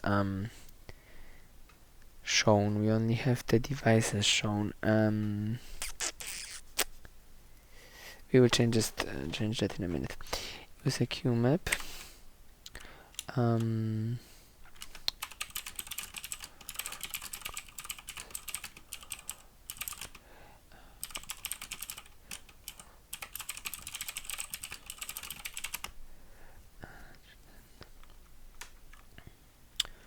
um,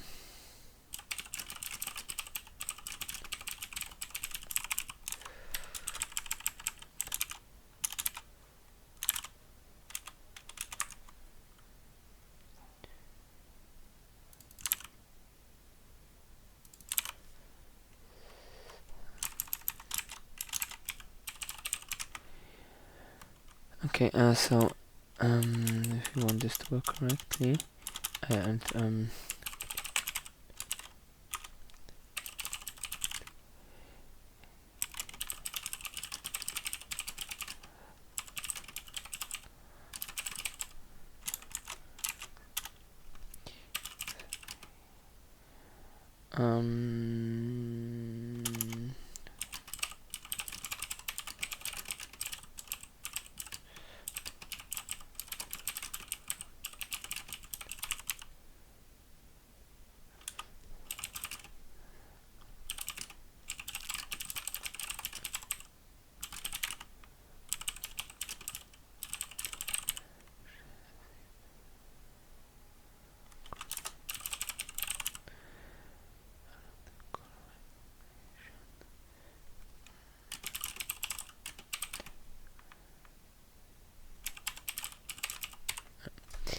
good.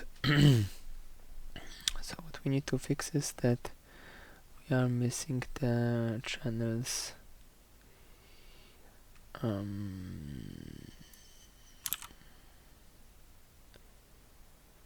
Where is our update? Update devices is here. Right, and for the channels,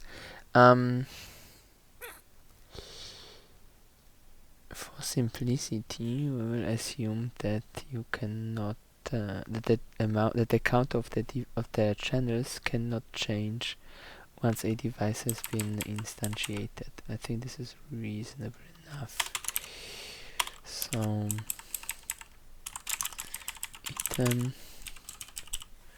a child.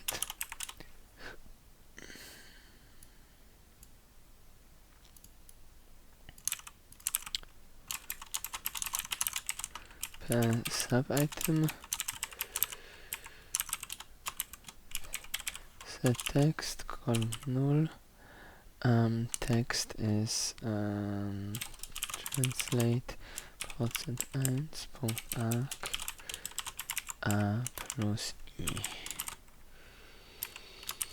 and we will want to have the ID.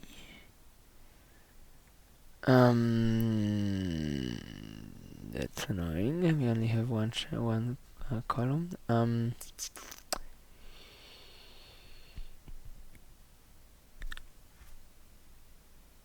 Let's leave it as is. So no ID, just the number, or rather maybe what were we using as ID normally? The address.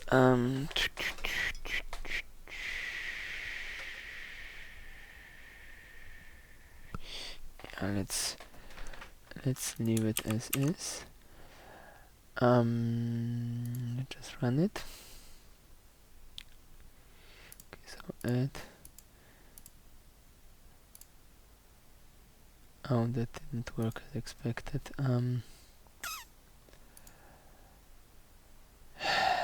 It made a number out of that.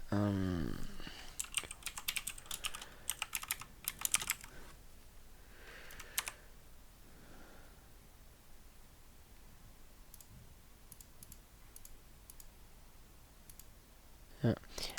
So we will call this on channel, and we will where's the device?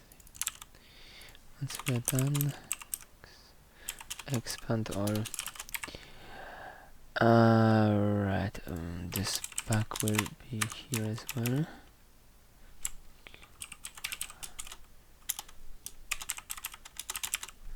Yeah, I think it's the only place where it went here. Right. Okay,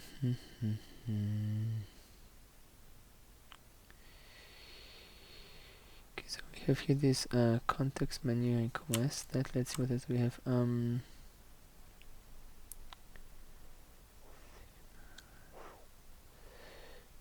this is the widget. 3 widget. Let's see signals here. Item double clicked.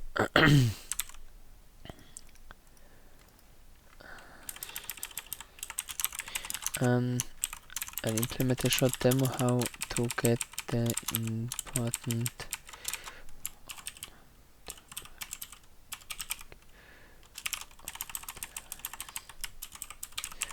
on device double click.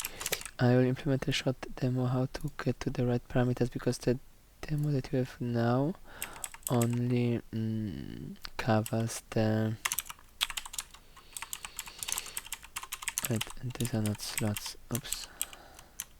Because the demo that you have now in the on device action only covers the cases where we have the device itself. We don't implement the case when we have a channel, and that might be a bit tricky to retrieve. So where we put it? Let's put it on.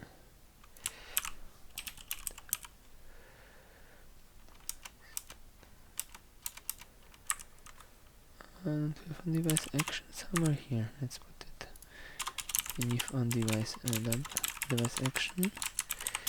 Right. So from the action we know here that we can get the current item, and from this current item we just are trying to find the thing, but that will need to be changed. So we have the current item. So actually I don't need to do it here. I could just put it here in the device action. That simplifies things. Right, so we have the thing, and first we need to find out what this is. So we get the 64 IT, and there are two options. This is either 0 or it's not 0. So if this is 0, then and we make another one, qint -1 indicating that this is not valid. Okay, and if this is 0, then we need to find the parent. So item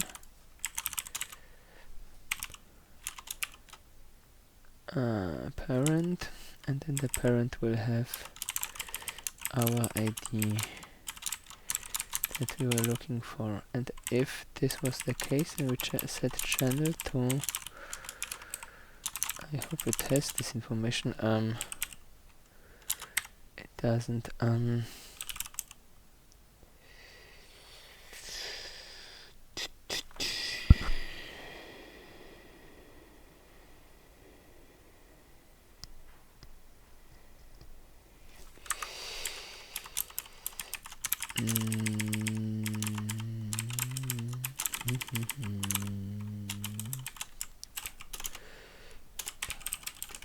So first we cache the parent, then we check if it's actually valid, because maybe it isn't. Then we get the ID, then on parent we use index of child, and we pass the child, and this gives us the index, the actual index. So now channel will be like 0, 1 or something. Let's test this.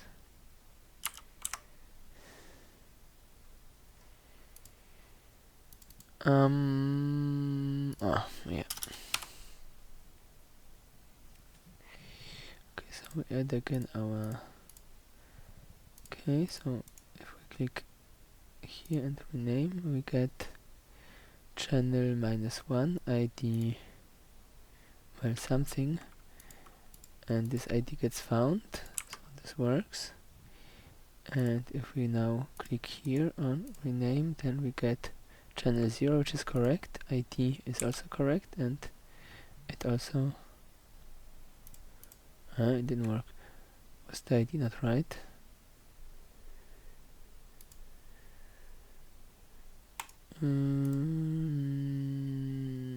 Channel worked, ID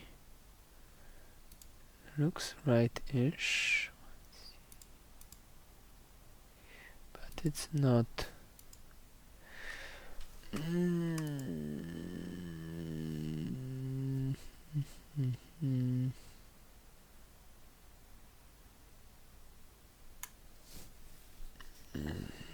That is annoying.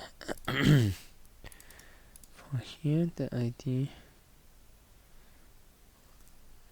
it was correct, and this should work however many times we invoke it. Yeah, but for this,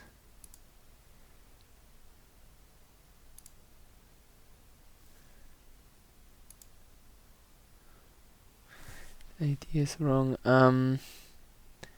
The parent should give us this note. I'm not sure why this is not behaving as it should. We can debug this q string. Test this equals parent text null breakpoint.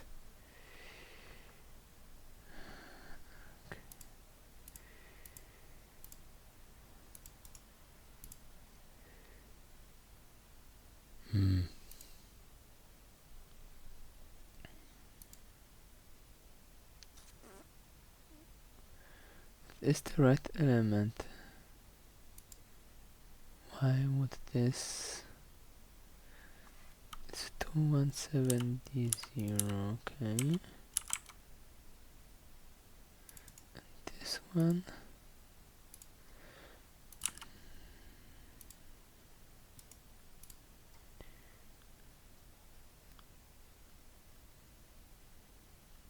Doesn't that look like it's the same thing?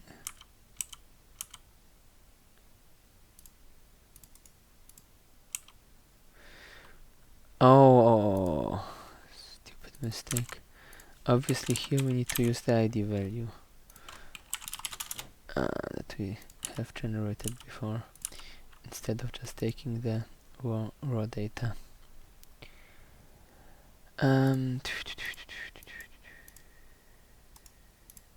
Yeah. And of course it would be good if the in on device menu, let's add this as well. Where's the homework?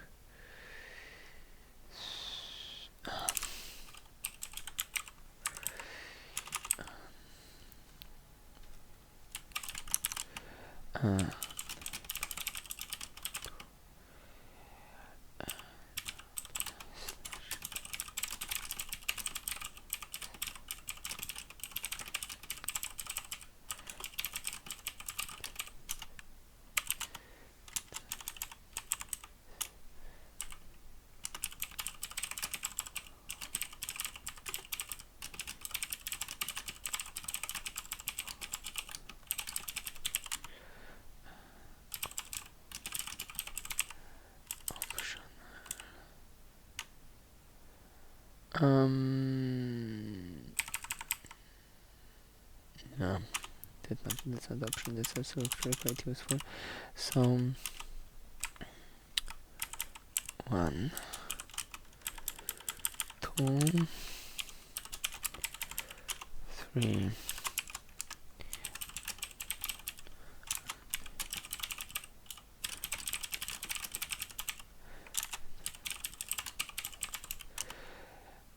Yeah, so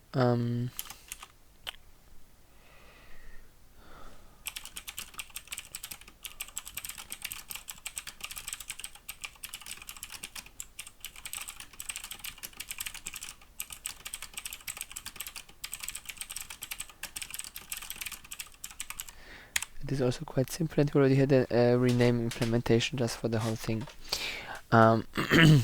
Yeah, and as said, optional, you can also implement the style selection. Is that clear so far, or are there any questions?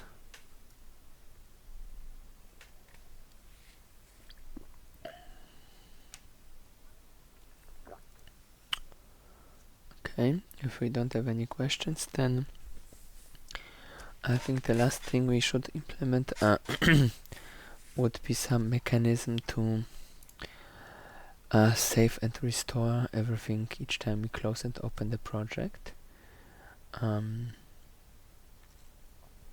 Because currently as it is, we do not have, we need to re-add the same Dingsbumster, the same devices, which is quite annoying. So if we change this such that we will be able to automatically have whatever the last state was restored, that would be mighty useful. So for this we can use, for example, an ini file.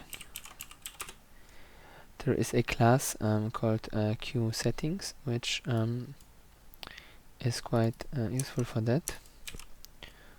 Quickly look for it, QSettings.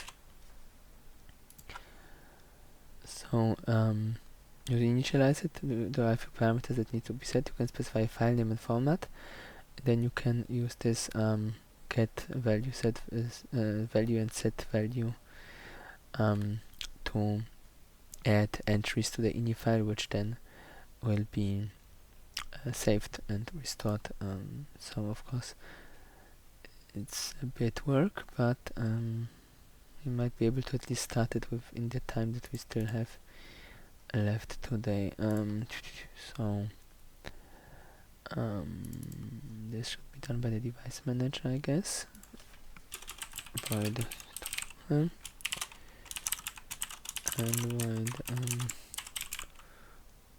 void const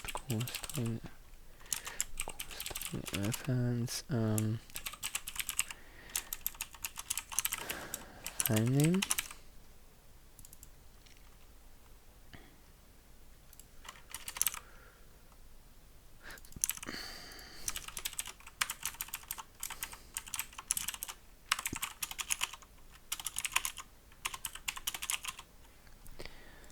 Okay, let's put breakpoints here and invoke it properly.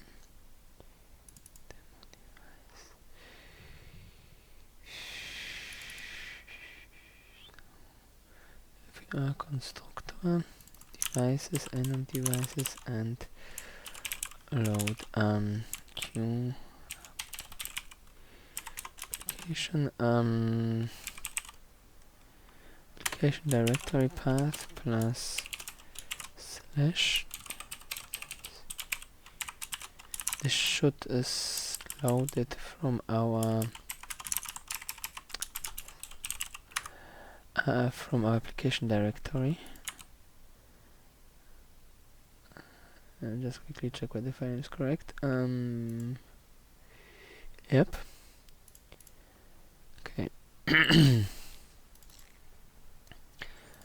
So we QSettings per conf just config settings ini, let's call it ini. Then we pass the path, comma, then QSettings ini format, comma, well, that's it. We don't need anything more. Right.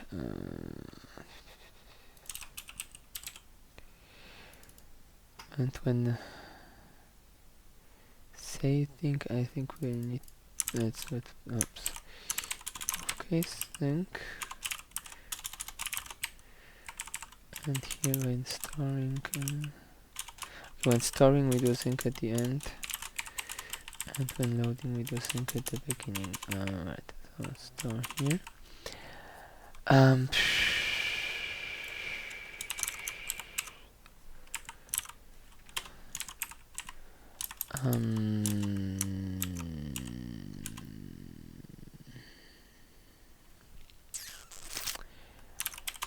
We can actually outsource the job to the devices themselves,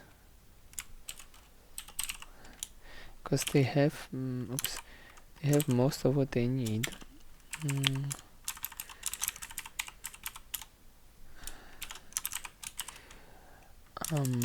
Ideally we should give them a prefix, maybe. They know in which section they are. So an ini file is structured something like this. We have in square bracket section name, then we have key and value. And the idea here would be that we will create sections for the different devices, and then in key values here, like 1, 2, 3, 4, we will save some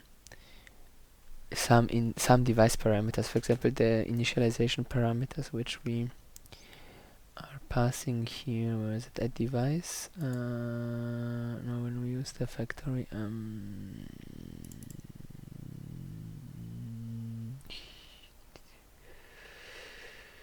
Device pointer.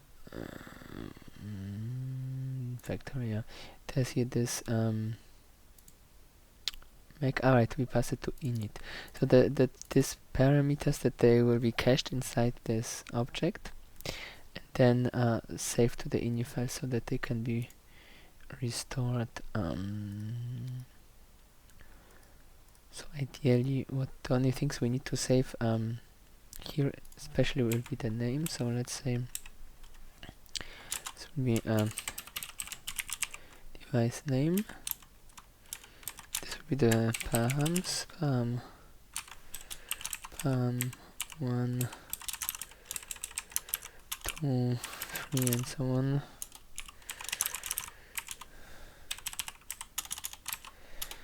We will need the ID so that we know what to instantiate from ID.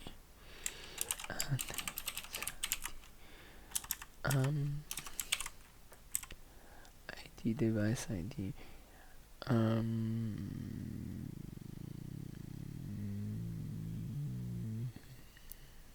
Store params.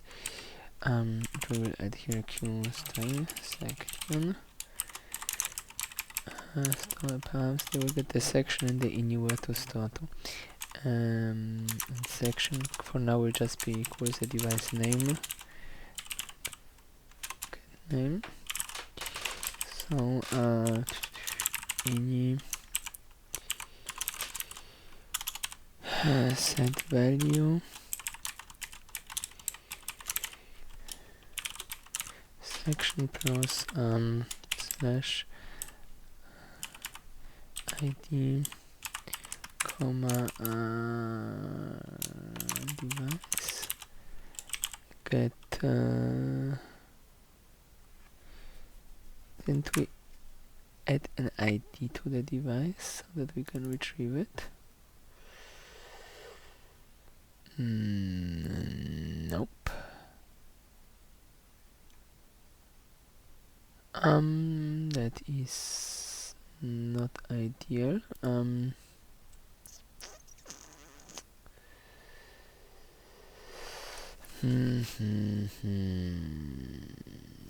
the factories have IDs.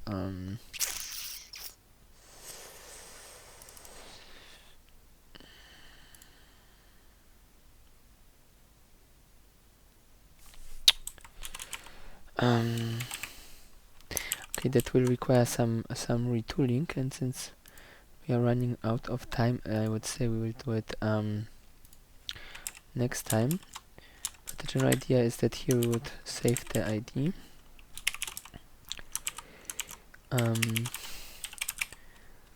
This will generate already this part, and then we invoke the stop parameters, which will then do the rest.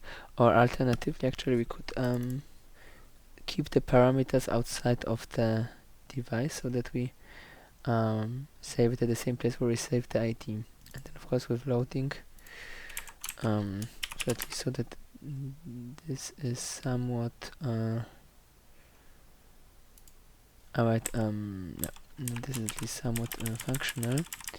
You see that you can play around with settings, so once you have instantiated them, you can get ini all is there only all keys? There should be something that also tells us that gives us a list of all sections. And let's review the documentation. So child groups.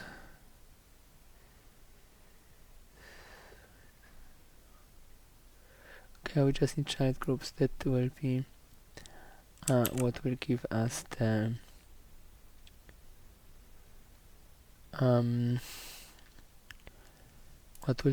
the sections that we've generated. All keys would be, I think, really like every single valid entry, so every combination. So the way this works is section is this, and then what comes after the slash is this part, and the values after the equal sign. So for each or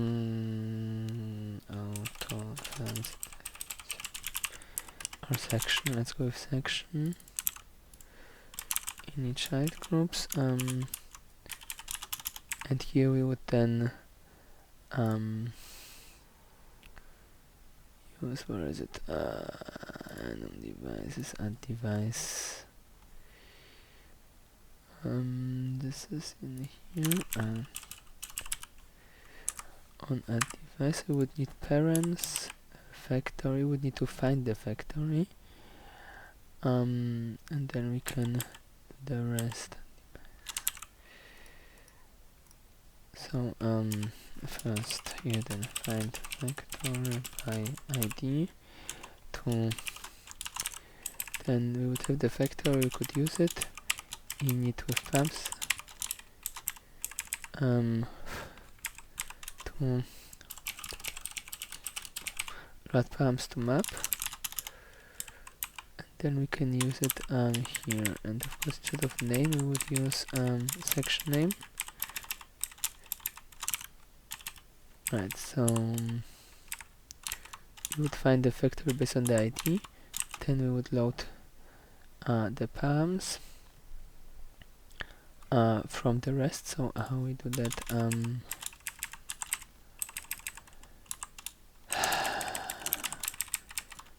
Section key.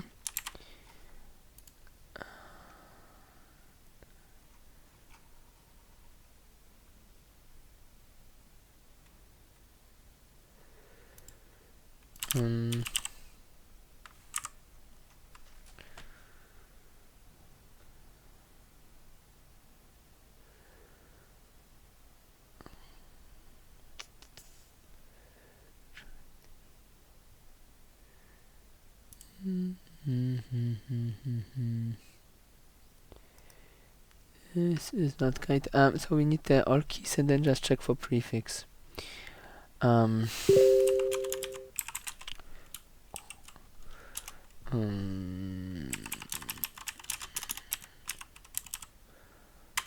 keys, and then if key punct starts with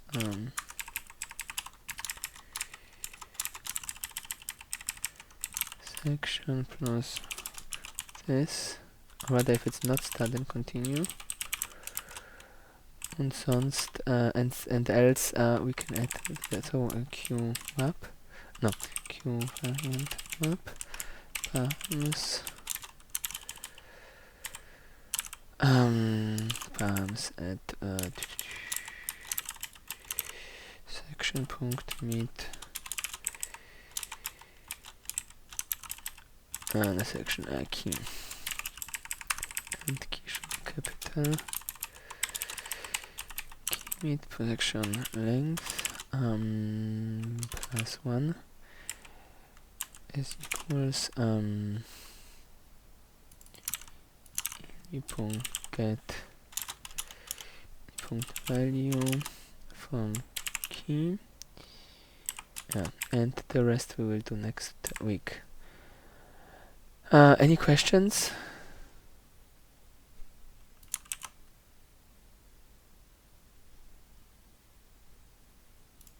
Okay, if there are no questions, then I'll stop the recording.